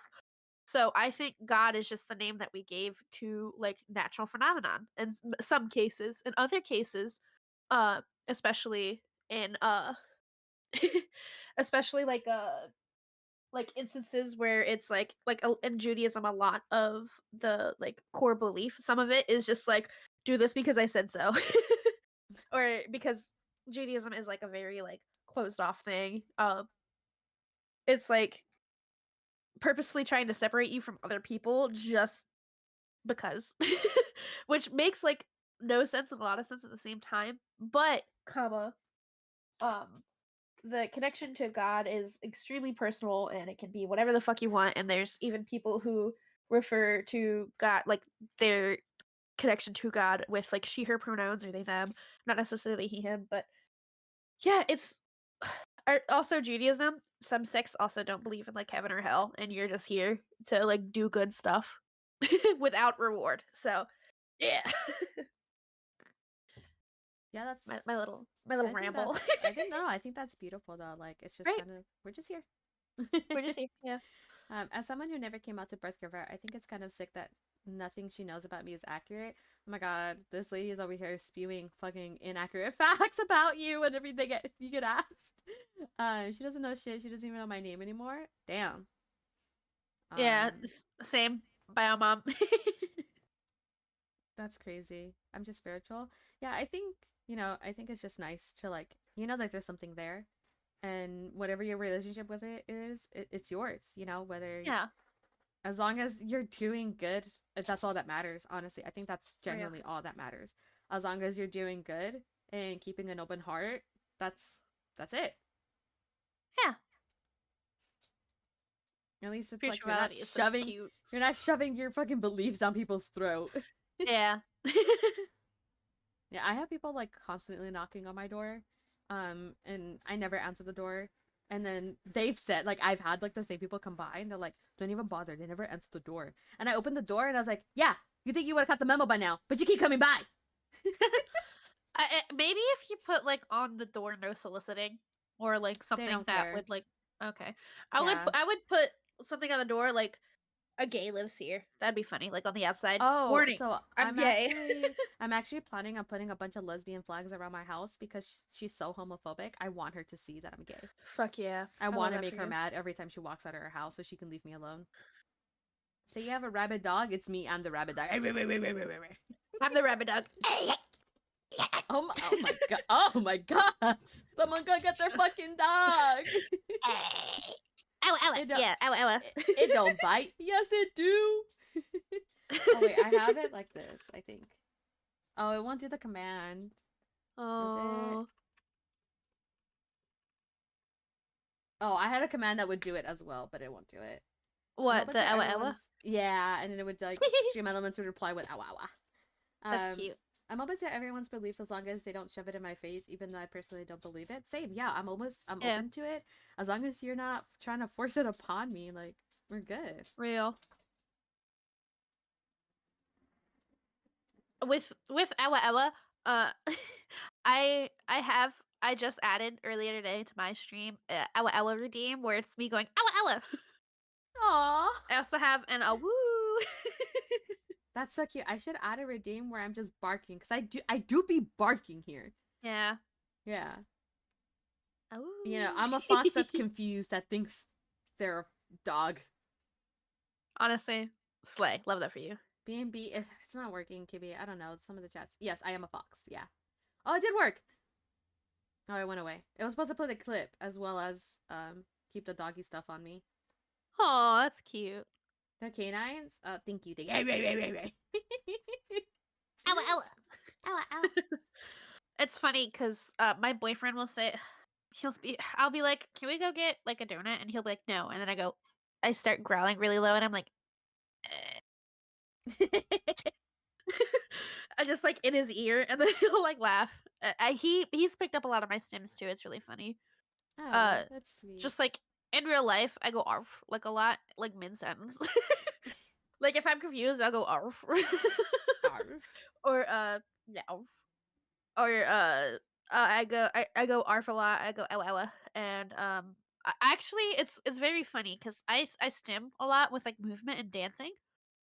I also stim a So lot with movement and dancing. it's funny because like if I'm like hyped for something, I just start shaking my ass. I'm excited, twerks. Hey. I make Pikmin noises. We have a friend who also makes Pikmin noises.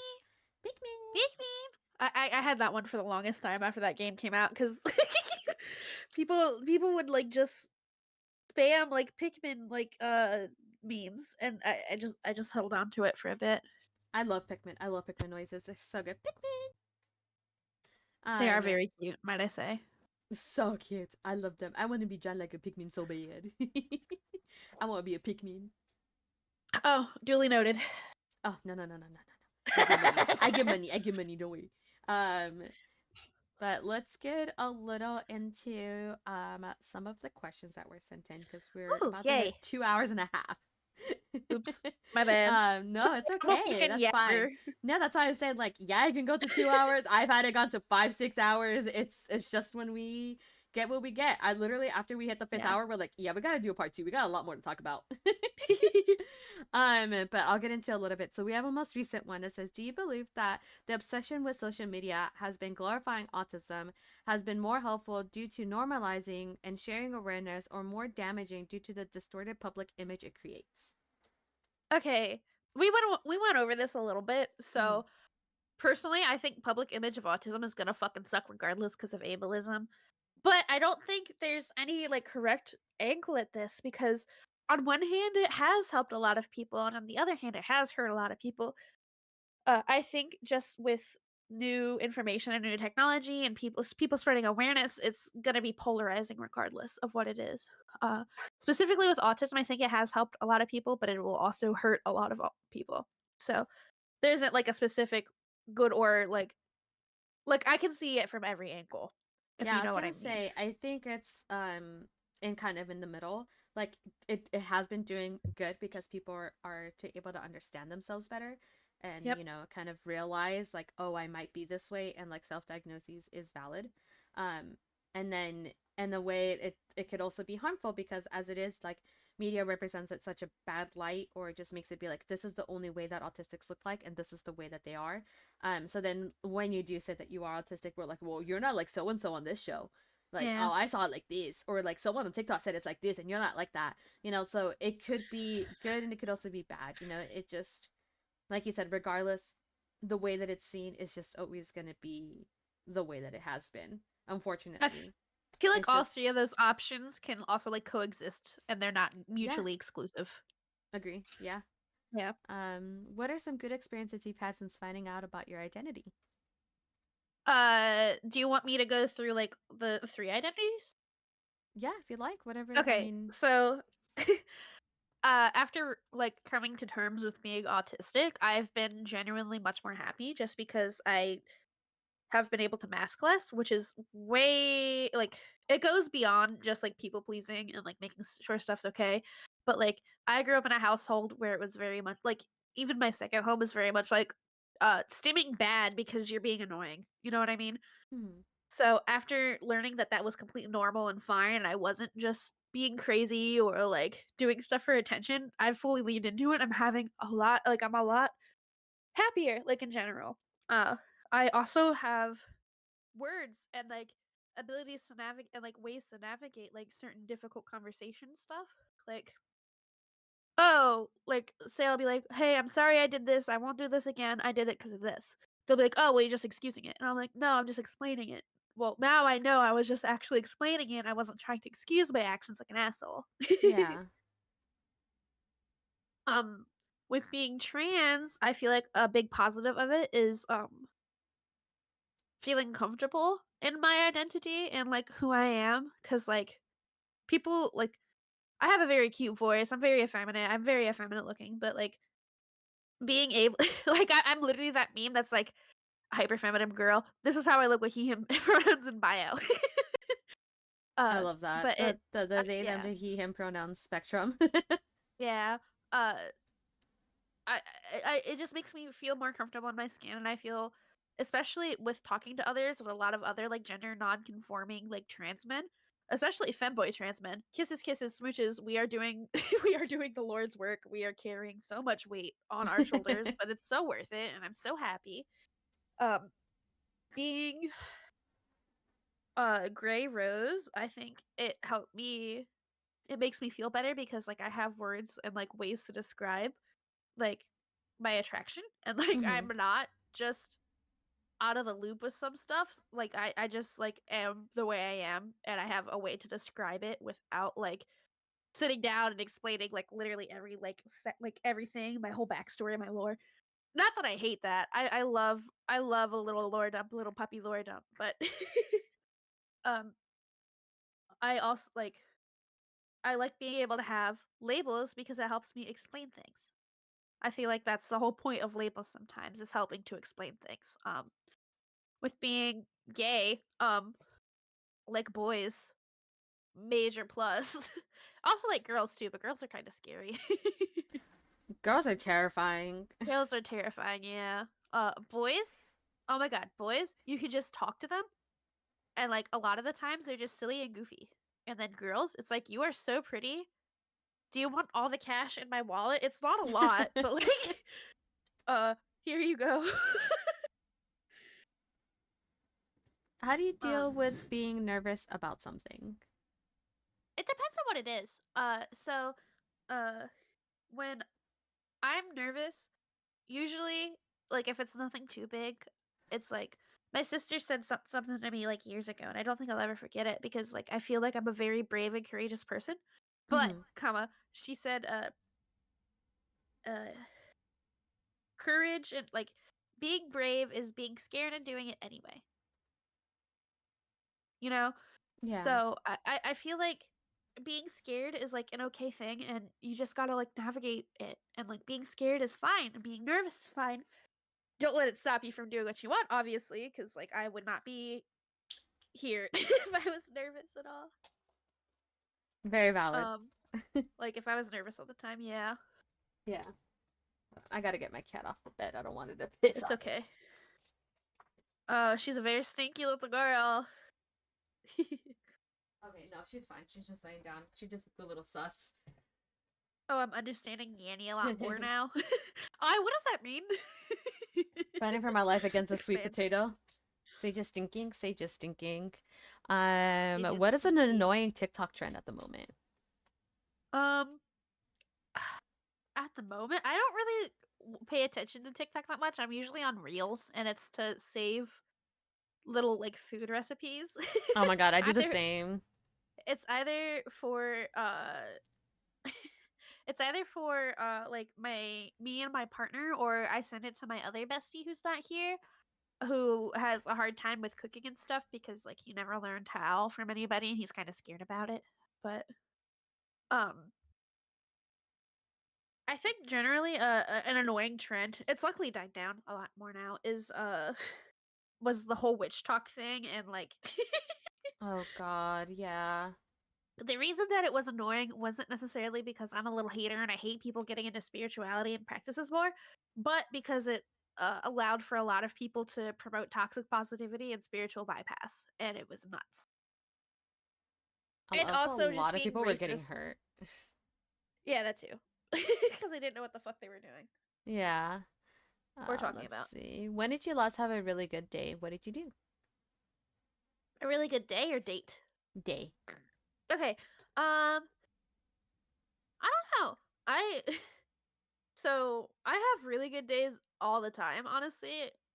Just because like I've had so many really bad days. I'm just like, oh, like I'm having a really good day today because I got to get a donut today and like The energy simple drinks. things. The simple Yeah. things. A lot of people like after I do tell them like uh all of my experiences, they'll be like, "How did you make it?" And I'm like, because everything's fucking beautiful and I love humanity and I love everything. What do you mean, how did I make it? Wait, I have a little Uh, bit of an ad break. okay. There's so many. I hate it here. So many. Arf. Yeah.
Do, do, do, do.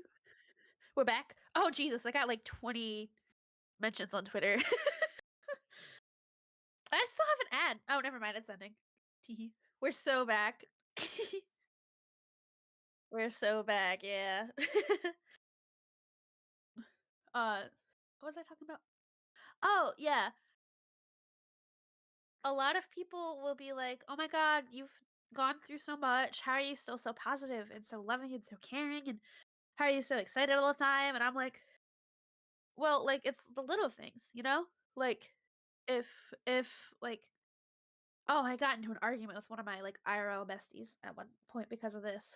Cuz I would always be like, we could see from like where we were working. We could see like outside. I'd be like, "Oh, the sunset's so pretty today." And he'd be like, "It's just a sunset. There's one of those every day." And I was like, "But imagine if you never saw a sunset again." Like each sunset is so pretty, and like there's like pink ones, there's purple, there's red, blues. It's all so pretty and so different and so unique. And like there's there's like so much stuff to be like happy or glad about that's just like everywhere. And like I don't know if I mentioned this, but I attempted suicide 6 times before I came to like appreciate everything. Oh yeah. It's funny. My best friend will be like, I'm gonna my best friend, she's so fucking funny. She'll be like, attempt a seventh time, idiot. She has the pass because she doesn't. Oh, you're muted. Haha. Thank you. She has Thank the you, Kitty. pass because yeah, 6 times. But like everything's so pretty, and there's so much stuff to live for, and there's so much stuff around. And even if like I'm having a bad day, or even if I'm depressed, like oh, I don't know who I'm gonna meet. I don't know what's out there for me. I don't like I don't know what I'm gonna see or anything. Like I get very like emotional about a lot of stuff because it has such a hard impact on me because like Yeah. I don't know, especially since I mean, I've been through quite a lot. I couldn't imagine not being here anymore to like witness anything, and that just gives me such a deep and like genuine love for everything, if that makes sense. Like, No, it does make sense. I mean, I think that's really beautiful that like you view it that way. yeah, I don't like considering like everything you went through. It's really hard for like other people to kind of come to yeah, terms that way that you did. And I think that's really nice to hear. Um, yeah, Again, like you could have gone a different way. And it's nice to know that like you definitely beat it. You beat the system. You're not the yeah, stereotypical of like, the kids that do come out of these homes. And not to blame them because it's not their fault. yeah. Unfortunately the system is built to fail children. Uh huh. And it's really nice to hear that you weren't one of them. Thank Um, you. Um, Even if it's like one in every couple years that happens to it, but it didn't fail you, and I think it's important. It didn't yeah. your pup. I yeah, I kind of connected my VTuber lore a lot to my like actual lore too because he like Pupster turned human because he fell in love with the world, and I am in love with the world, and that's what keeps me going. You Oh, know? that's so nice. Yeah. Uh, but I don't know. I just it's so nice to be able to sit outside on like a sunny day and soak in some sun and feel the sun on your skin. It's just a little shit you got to appreciate like that. Otherwise, you're not going to go Yeah. anywhere. You're going to be miserable and you're going to be stuck and you're going to be like everything fucking sucks until it doesn't. So, yeah, real. Do you have a dream VTuber artist? Like, do you ever want to do like a live 2D model or kind of stick with what you have? Oh, I am a VTuber artist. So, Oh, this yeah. I didn't make this model, but I did make my current like PNG Plus model, and I have a friend working on the Live 2D model for me, which is all of my art. It's just that they're rigging it. rigging it. Yeah. Nice. Okay. You said I'm my Which own inspiration, Luna. yeah, not that I don't think I would be like pretty or like cute in other styles, but like it's hard finding artists who are able to encapsulate my VTuber and my likeness because my style is again like unique A and like B uh it's hard just to find people who will draw like plus size VTubers, Yeah, valid. especially in like a non-fetishy way. Holy shit. Like Oh I like yeah, I see that like inflation yeah, thing. or Yeah, feeder. gross. Yeah. Yeah. So there's a couple of like large or a couple of like bigger VTubers I want to say that are plus size, and then it always comes out that they have like a fat fetish or like a feeder fetish, and I'm like I don't feel comfortable Oh, around you ew. anymore. Yeah. Yeah. But um not that there's anything wrong with having those or like feeling that way, but I don't feel comfortable having somebody who like fetishizes my body type that way, like could draw me for starters. Uh not so like I'm not a fat fetishist obviously, but like I think everybody's beautiful regardless of size. Obvious like, you know, Yeah. but also I don't feel comfortable. No, that's so Also, valid. people often get Pupster's hair wrong, which I think is kind of silly. Um, or they'll get like they just get like his fat distribution wrong and all this other stuff. So I'm like, I'll stick to drawing him unless I like you. Thank you. Like I think I haven't found anybody that's capable of doing like the plus size without being fetishy, with the right proportions and the curly hair all in one. So, uh, if I could have like a dream V artist, I probably would, but again, it's kind of hard to find one. No, that's so valid. I think that's pretty much it, the ones that we received. So I'm gonna go ahead and open it to the community if they have any questions. So if there's Hey, anything that you would like to ask Bubster, feel free to ask here. Or if not, you can just click on the pinned message and the first link, you can just submit it anonymously. That way you slay. won't be tied to it. And you could feel a little bit more comfy with it. But that seems to be the ones that we've gotten for you. And was there anything that you wanted to go over that we may not have touched or kind of just go a little bit Um, deeper into? huh. While we're waiting for questions, I guess I could talk more about uh autism and like gender because I feel Okay, like we touched yeah. briefly on it, but not very hard. Uh, a lot of autistic people do end up identifying as non-binary or like somewhere on the trans like umbrella, just because the way that like society is set up, it doesn't like like cisgender like traditionally feminine traits don't make sense. Hmm. Does that make sense? Because like Yeah. attributing masculinity to like being an asshole and attributing femininity to being nurturing and caring makes no sense whatsoever. Or like literally any like gender quote unquote stereotype or uh like god, what's it called, any like gender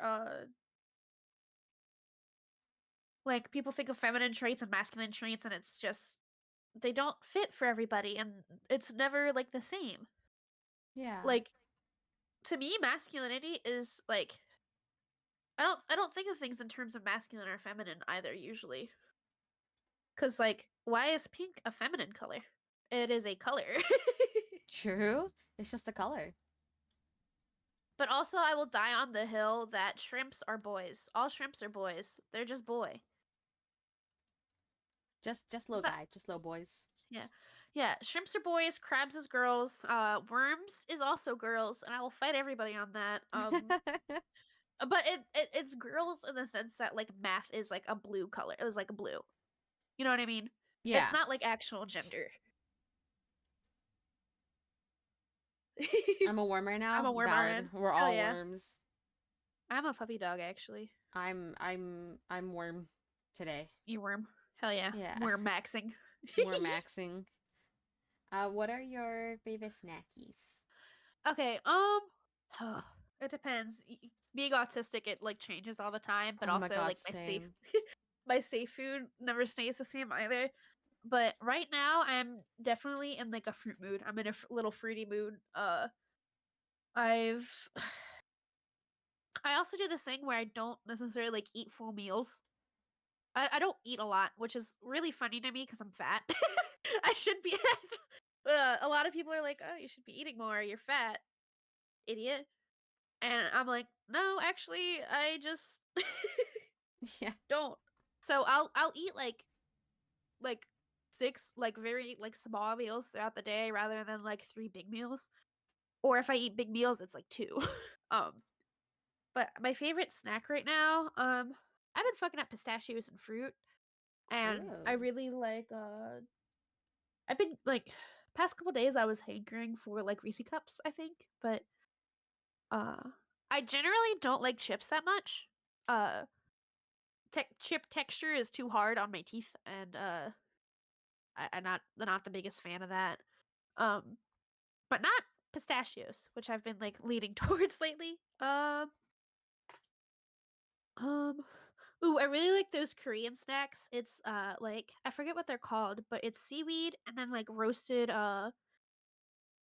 it's seaweed that's seasoned and then there's like popped or roasted like like rice on it and then it's covered in seaweed again. Very tasty, very tasty. I also really like what else do I like? I like cheese. I don't know. I love Fi- cheese. I can fuck up Find a me a bag of white cheese right now. find me a white person that doesn't like cheese though. Those little rice crackers. They're not crackers. Let me find them. Hold on. They're like crispy like rice snacks, but they're not crackers.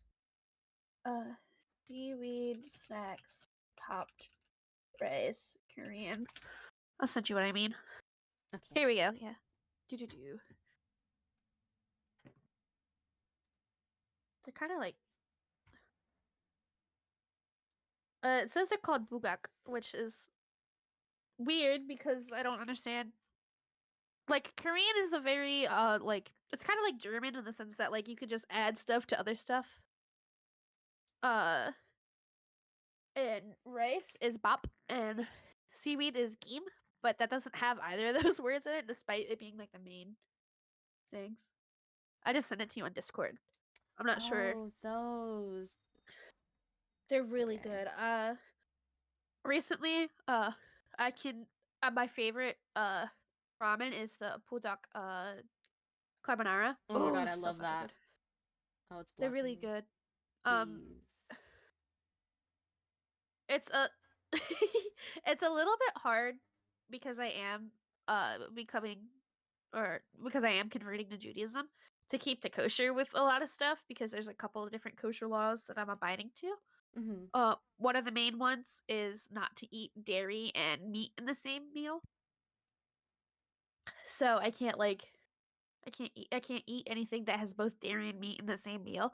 But the pudak like chicken flavor doesn't actually have chicken in it. So fuck yeah. I was Hell able to keep yeah. I was able to keep eating those.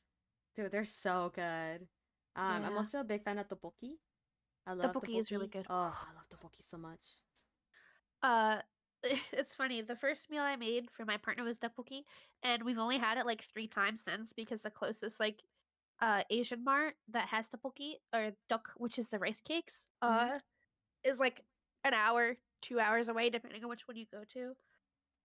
But every time I go, I stock up, and it's gone in like 2 weeks. Oh my I'm gosh. also I'm also at a gochujang right now, which is kind of sad. Kosher, what's that? Sorry. Oh, it's like certain dietary rules to follow. Well, it's not just dietary, but a lot of times it's used to refer to dietary like restrictions for Judaism, which is Jewish religion. Uh but there's different levels of it. I'm doing like baseline uh not super kosher. Like, But a lot of training wheels kosher. training reels kosher, yeah, because some of the kosher laws include things like for dairy, it's a very traditional thing to have a kosher milk or to have something be verified kosher is like a rabbi has to be there and being inspecting the process. But for milk specifically, way back when uh people would like dilute milk like cow milk with like other stuff like pig milk or like lamb's milk, which is impermissible by kosher law. I forget what it's actually called. Oh my But goodness. so to have like actually like kosher milk, you have to have a rabbi like say a prayer over it or like be there while it's being made. And then there's also like different laws that are like um I think it's called like gestalt or something. I have to look it Mm-hmm. up. It's a completely different language that I don't know, but Hebrew. It's a very pretty language though. But there's one and it's like if you're eating meat, the animal has to be cut up a certain way. It's like a traditional, like ritualistic sort of thing. And then a rabbi has to inspect the lungs of the animal to make sure it wasn't perforated. Otherwise, it's not considered mega kosher. Oh There's wow. also like, so there's foods that are parva, which is they're inherently neutral. They're not good or bad food. Yeah, it is a lot. There's parva, which is non meat and non dairy. So anything under those are considered parva. So like fruits, nuts, whatever. But with meat and dairy, those are specifically called kosher because there has to be like a process that goes into it. But yeah, it is a lot. Um, it's really fun though. Or not fun, but it's kind of eye-opening doing all of that stuff and, like, coming out of it, like, with, like, a deeper understanding of, like, Jewish culture and stuff. Yeah, I was gonna say I did like I knew about like the rabbi having to be there, like especially for like the milk and such. I didn't know Yeah. about everything else. Yeah. There's a That's a lot more that lot. goes into it Yeah, too. Yeah. I see. I mean, now it makes sense like when people are like, "Oh, is this kosher?" Okay, but this and this and like they really like dig into it just to make sure obviously if it's better if it not better, but it's safe for them to have. Yeah. Wow, there's a lot that goes into it. There was a funny statistic that was in one of my books. Only about 20% of Jewish people, like, actually keep kosher. Um, and it's funny because I'm converting to Judaism, but my partner is Jewish. And he's not kosher whatsoever, and neither is his dad. They don't keep to it at all. Not that my like, I was converting and starting the process years before I met my partner. So, Mm-hmm. that's also a funny little misconception is that a lot of people convert for their partners, but you're actually not allowed in Judaism to convert for somebody else. It has to be completely personal, and you have to, like, prove that. Oh, I was gonna Yeah. ask. I was just like, is it because of your partner? No. Um, I've seen a lot where they do want to do it for their partner, but they have to wait because, like you said, um, they don't want you to do it for your partner or whatever. Like it's not Right. allowed. So I've seen like where that happens, but they waited like years to do it. Just so like that it won't look like that. At the end, like their partner just ended up wanting to do it. Like it was out of Yeah. like their want, not for their partner. Which is nice to see that they're kind of like, no, you have to want this. Yeah. And it's like Uh, not forcing this upon people.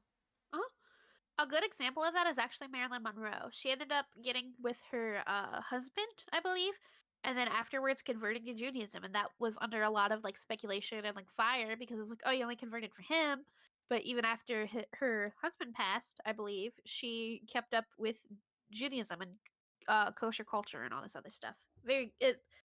A lot of people get introduced through, like, partners or spouses or friends, and then they just go with it because it is, like, a very beautiful religion. But Yeah. Wow. yeah. Okay, is there any other questions you guys want to ask Pepster or me? But you guys must be sick of me at this point. Oh Nothing's my changed. Oh, All I've learned was no. that I have audio and like tactile hallucinations, guys. That's the only new thing we learned today for me. I'll double check the Telling tell him? yeah. Okay.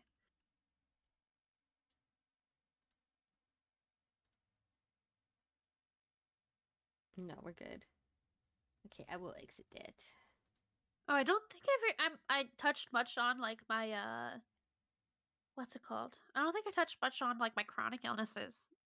Oh, if you'd Or, like, like, yeah, we could talk about that. Go for yeah. it. So, not sure what it's called, and I'm still in the process of, like, being diagnosed and, like, talking to people and figuring stuff out. But generally, I think I'm anemic to some degree, Okay. which, affects a lot.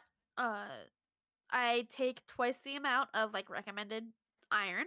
Like, I take the highest dosage twice every single day, and if I forget a couple hours, I end up being so, like, dizzy and woozy and fatigued that I have to lay down, take a nap. And then maybe after I wake up, I can take it, and then even then, it takes, like, an hour to kick in. Actually recently had to push a stream back because I forgot to take my iron in the morning. Oh Uh, no. but I can also get like that if I don't drink enough water, which helps with my blood volume, supposedly. Uh, so, like, I think I also just generally have, like, really, really low blood pressure. Hmm.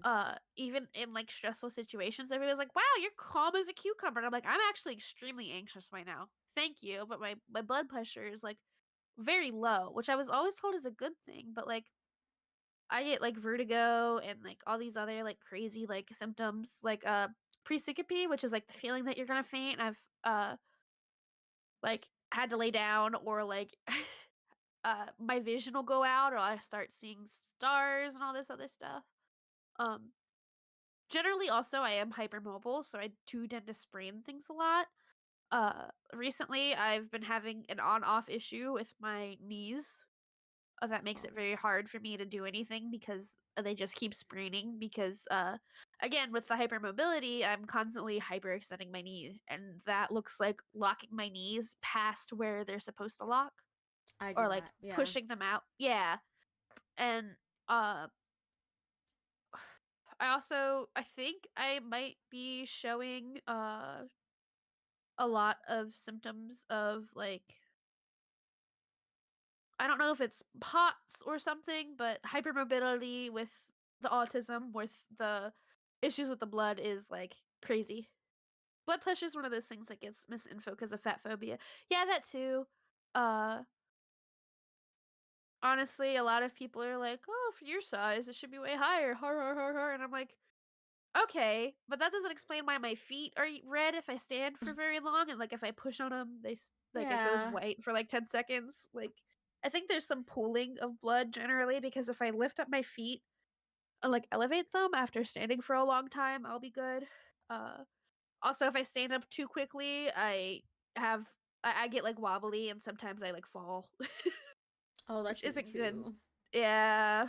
Um, it's a lot better with the iron and the B12 that I take, but if I'm not staying constantly hydrating and making sure, uh,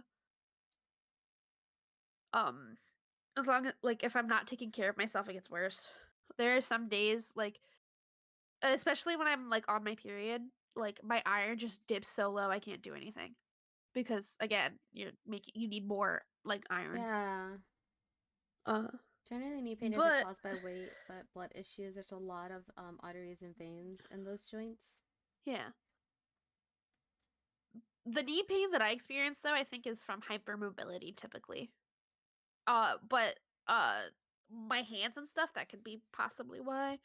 I'm hoping once I get my financials situated a little bit better, I can get they're like little like literally they're just like little iron fish that you can put in the soups and stuff and it like boosts your iron like a shit ton. Hold on. Iron fish for cooking. Yeah, they're really cute too. They're not like they're not god, what's it called? They're not taiyaki pans, but they are just like a little fish that you put into soups and stuff and it boosts it naturally. They don't have to be fish, of course, but Oh my they're god, I very love cute. that. Right? Um Also, I try to take more salt generally or which sucks cuz I generally just like don't like salty foods, but like I drink a lot of electrolytes to try to stay fit and healthy. Um I'm trying to find something that's like both affordable, tastes good, and like actually does what I want it to do. um, I'm trying these electrolyte packets out. That's from like Aldi's or whatever, and they don't like have a lot of the stuff that I need in them.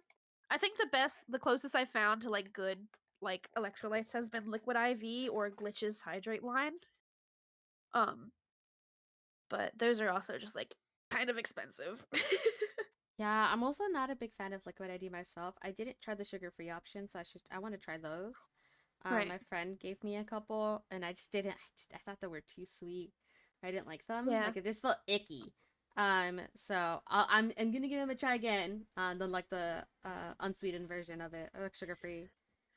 I end up usually just watering them down also because liquid IV makes the water texture fucky. Yeah. Yeah. Um, but I like the Glitch Hydrate line because it's more like a Gatorade powder than anything, and it's like I don't know. The flavors were really good too. Not to be like shilling, but I I did try them recently because I got like an affiliate code and I was about to like say, genuinely speaking it of helped a lot. Glitch Energy, if you use Pupster, you get 10% off your order. Wow, crazy. Crazy, yeah. But I did genuinely enjoy the products, and I'm actually working on like a product review type situation deal, like video. I've written like a script out. Hee uh, but like I did genuinely enjoy those. Oh, that's good. I Um, mean, I think it's yeah, important, like especially when like endorsing a product or trying to get your code with it.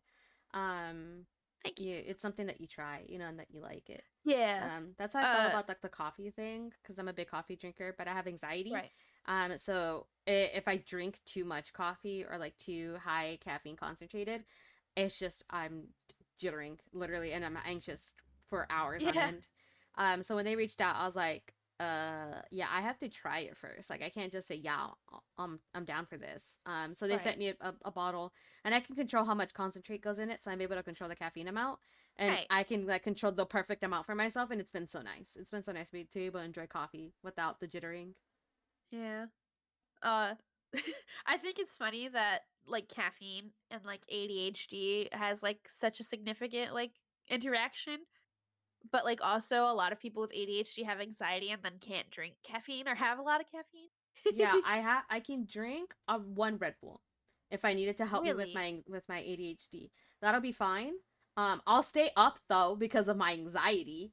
I'll just Yeah. deal with it. It happens. And that's when I take an edible to help me sleep. Also my Right. anxiety just keeps me up in general. I also have like insomnia, so it's just very Right. hard. But like if I really need to get things done or I need to do something, I will drink like a Red Bull or a Red Bull and a half because I have to because I don't have my meds. Yeah.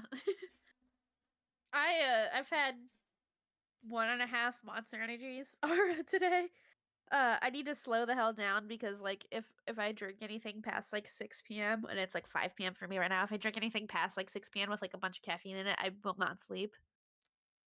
Not that it matters, because I'm such a fucking morning person. I like to be awake and like out of the bed by like 8 a.m. because like half the day's gone by like 1 p.m. You know what I mean? Yeah. Uh, it's crazy because like unrelated, but like being autistic, a lot of people like will stereotype us as like introverts. They hate socializing and they're always like night owls and like gamers that like playing video games in my mom's basement all night. And it's like, no, I'm actually extremely extroverted and a morning person and I love talking to people. Damn, I'm exactly what they said. I just don't live in my mom's basement.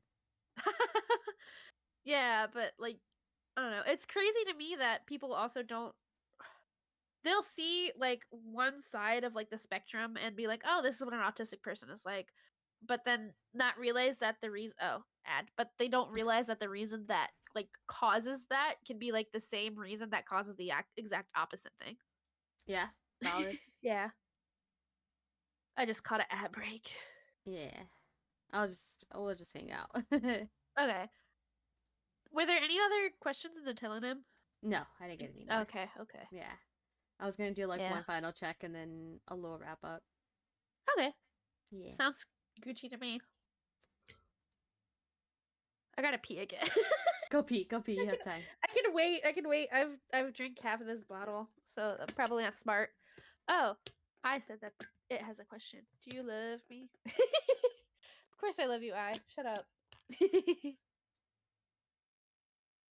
That's not sub though, you gotta wait. Yeah. Oh wait.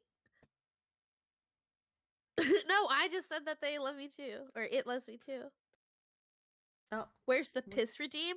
Excuse me? The what redeem? Any pissers in chat? Because I'm a pisser. I am also a pisser. Why why are you redeeming so many hydrates? I'm a pisser. I'm pissed maxing RN. Cause I'm a pisser. I'm a shitter. I'm a shitter too, dude. I also be shitting. No shame here. I have IBS. I don't give a fuck. That's like the one autism thing I don't have. I have like an iron fucking stomach. I don't. Uh, I'm a but tummy ache survivor. I say that, but also I'm allergic to a bunch of shit. Like I can't have red meat generally. So like I can't eat beef or pork. Well, pork like breaks me out in hives, like in my Oh mouth. God. And then beef just gives me the shits like lactose. Oh my gosh, Hi same. hi. Welcome in, Sorry, you came in. Empress. Yeah, You came in on the like, shit talk. Also, when we're getting close to ending, I do apologize. Um, so just one more time, checking in with chat. You guys got any further questions you like to ask Pup before we I wrap up for today? I don't bite. Hard. Well, I bite hard when I want to, but I don't bite Oh, generally. I bite like Sage, my cat. I'm Oh, a I I'm, see I where she stim a gets lot with it. my mouth. That's another thing that drew me to dogs was because like uh bite like I go through like chew stim toys so fucking quickly that I stopped like buying them. Woof woof. Luna, do foxes tie into your gender identity in any way? Honestly, I never really thought of it that way. I just thought foxes are really pretty. I think they're gorgeous creatures. Um, but it didn't really help with the gender identity or trying to just tie into it. Um, I think I don't know if you can actually tell with foxes, like if they're boys or girls, by looking at them, or if there's like any subspecies to like make them any different than like each gender. Like deers, I guess you could say, like ones have horns and the others Oh, don't. yeah. Um, Generally speaking, foxes don't have a lot of sexual dimorphism. No. okay, then there you go. Maybe it does. Maybe it does subconsciously, and I never even realized it. And now I'm learning something else new about myself. Thank you, Eyeless. I, God damn it. I just remembered a topic I wanted to talk about, but we can Yeah. keep it brief if you're ready to end it. So God, what was it? Do you feel like your sexual identity affects your like gender identity? Because mine definitely does. I feel like it does to some point. Like I think we kind of briefly talked about it that Yeah. because, like I am a non-binary lesbian, they automatically assume I have to just be identifying as like she her or just like Right. girl in general. Like I feel like it's frowned upon or like I get looked at a little weird because I say like, "Oh, I'm a non-binary lesbian and I like only date AFABs, or like women and stuff." Yeah. So I feel like that's what keeps me to be femme presenting. So like that Right. there's not an issue with it. I feel like if there was where I picked one or I picked like just using he him pronouns or just stuff like that. And then I kind of would dress the way I would want to present. Like more masculine because I sometimes I Right. feel the urge. I yearn for the wolf haircut and being more masculine. But there's also this part of me that just wants to present a lot more feminine and be this way. Right. So sometimes yes, and then sometimes it's just like fuck it, I can be whatever I want to be. It doesn't matter. Okay. Let me rephrase a little bit. Sorry. It's okay cuz that wasn't a wrong answer, but comma, do you feel like part of your gender identity is being lesbian? Because I feel like being a little gay femboy, you can't separate the gay out of my gender, even though that's my sexuality. Does that make sense? Yeah. I would say yeah. I think it does. Yeah. I feel like a lot of like cis people have a hard time wrapping their heads around that. Like, I think one of my IRL besties asked me if you were like biologically a boy, would you still be trans? And I was like, well, I'm gay and that's part of my gender, so I don't think it really matters. I was gonna Like say I would I think I would that still feel way. connected to like I would still feel connected to like the trans identity in some capacity, but I don't feel like it would affect things too much. Yeah, with like that, like if let's say if I was born a boy, I would absolutely like I would transition. Like I would not want to be a Right. man at all. No. Like I would either go for the non-binary and or eventually just end up with she her because obviously then there would be this disconnect um Yeah. of like my biological, then yeah. For that I would be trans, absolutely. Yeah, that makes sense. I honestly like one of my friends, he was also a lesbian, but he was like very, very butch, like stone butch. Hmm. And he was like, you just can't separate him from me. I don't know. I don't, like if somebody asks for my gender, I just go butch. I was like, honestly, same. Me, Like femboy. lesbian. Me, gay little femboy. Thank you. I want to see in a wolf cut. I also would like to see myself in the wolf cut, but I Maybe have you can get curly like a little hair and it's a toggle. little hard. Oh, I think they meant like real life. Oh, I want that in real life. Yeah. wolf cuts aren't wolf cut is just the shape. Sorry, I have like interest in cosmetology is one of my special interests.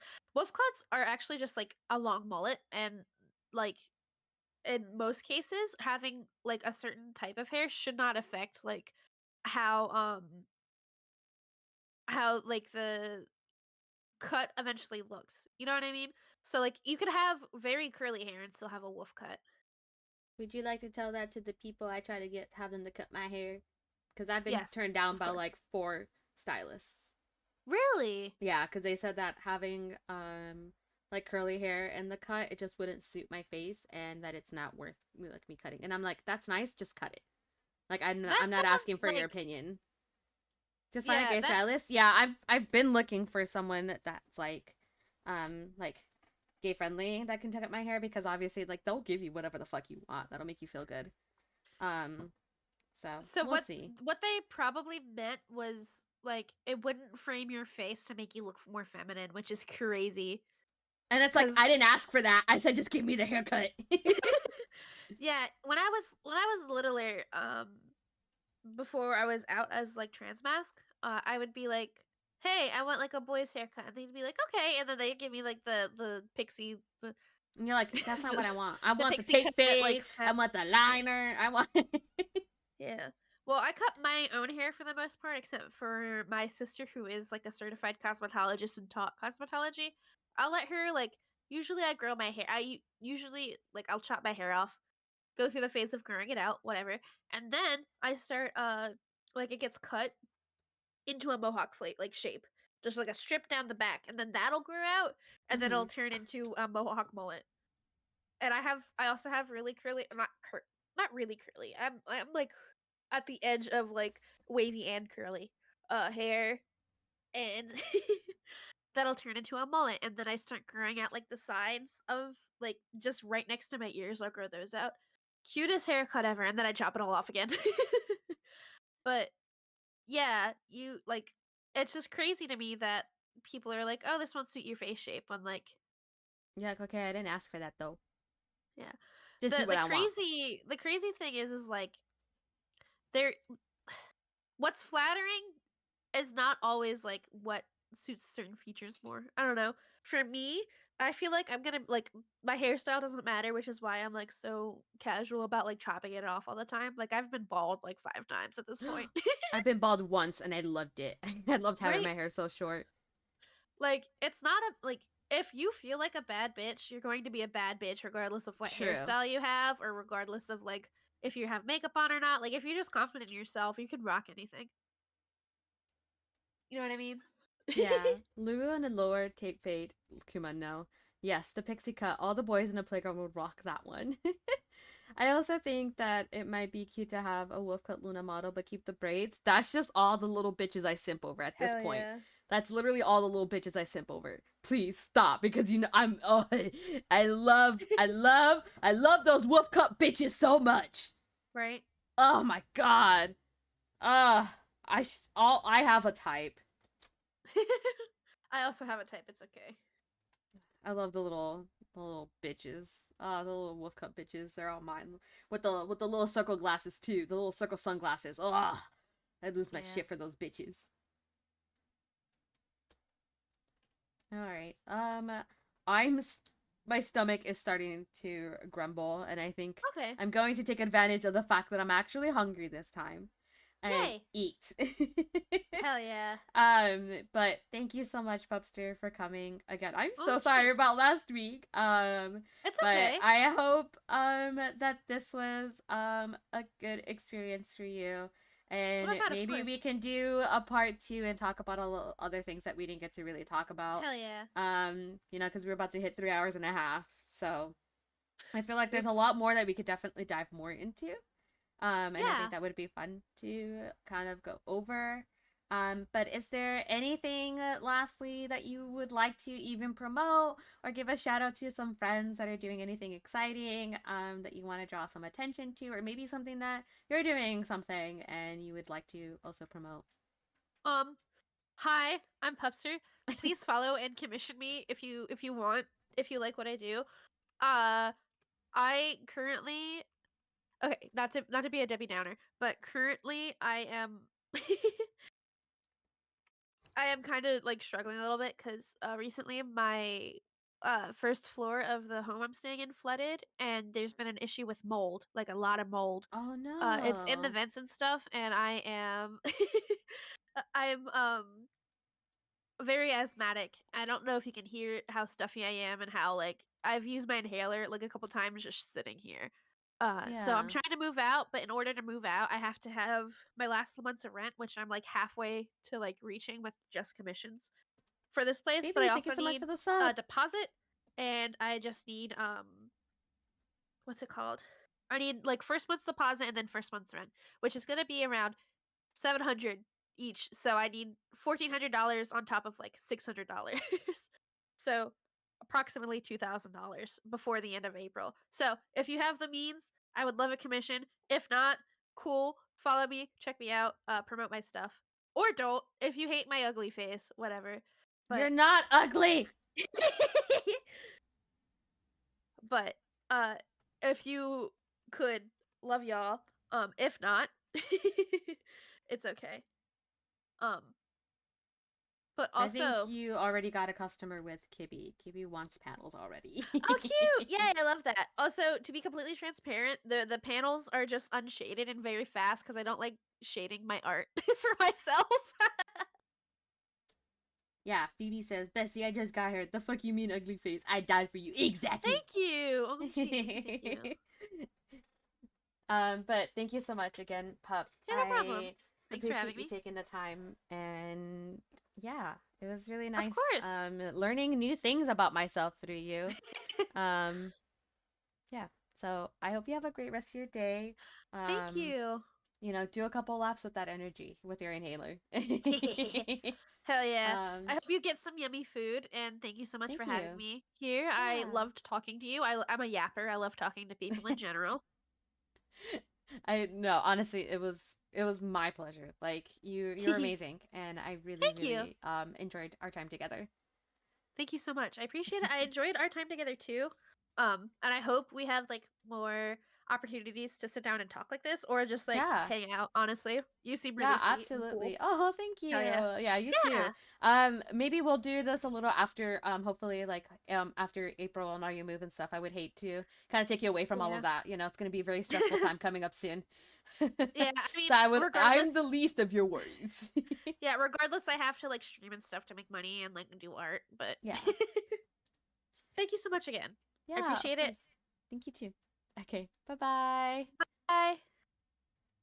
Okay. So we are where am I? Where am I? Okay. So Phoebe is actually streaming. So we're gonna go right into Phoebe right now. I would keep streaming. I'm really hungry and I would have to cook. Um, so normally we don't cut it like this, like two cut dry.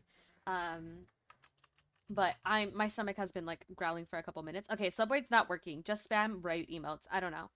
I'm just gonna copy the first one and I'm too lazy. I'm gonna go see what I can go stuff my face with. I love you guys. You guys are amazing. Thank you, Kibby. Go say hi to Phoebe. Phoebe is playing Valorant. You might catch me there. Who knows? I love you. Oh, they're playing. Oh, just kidding. They're doing art. They're doing some art first. But bye. I love you.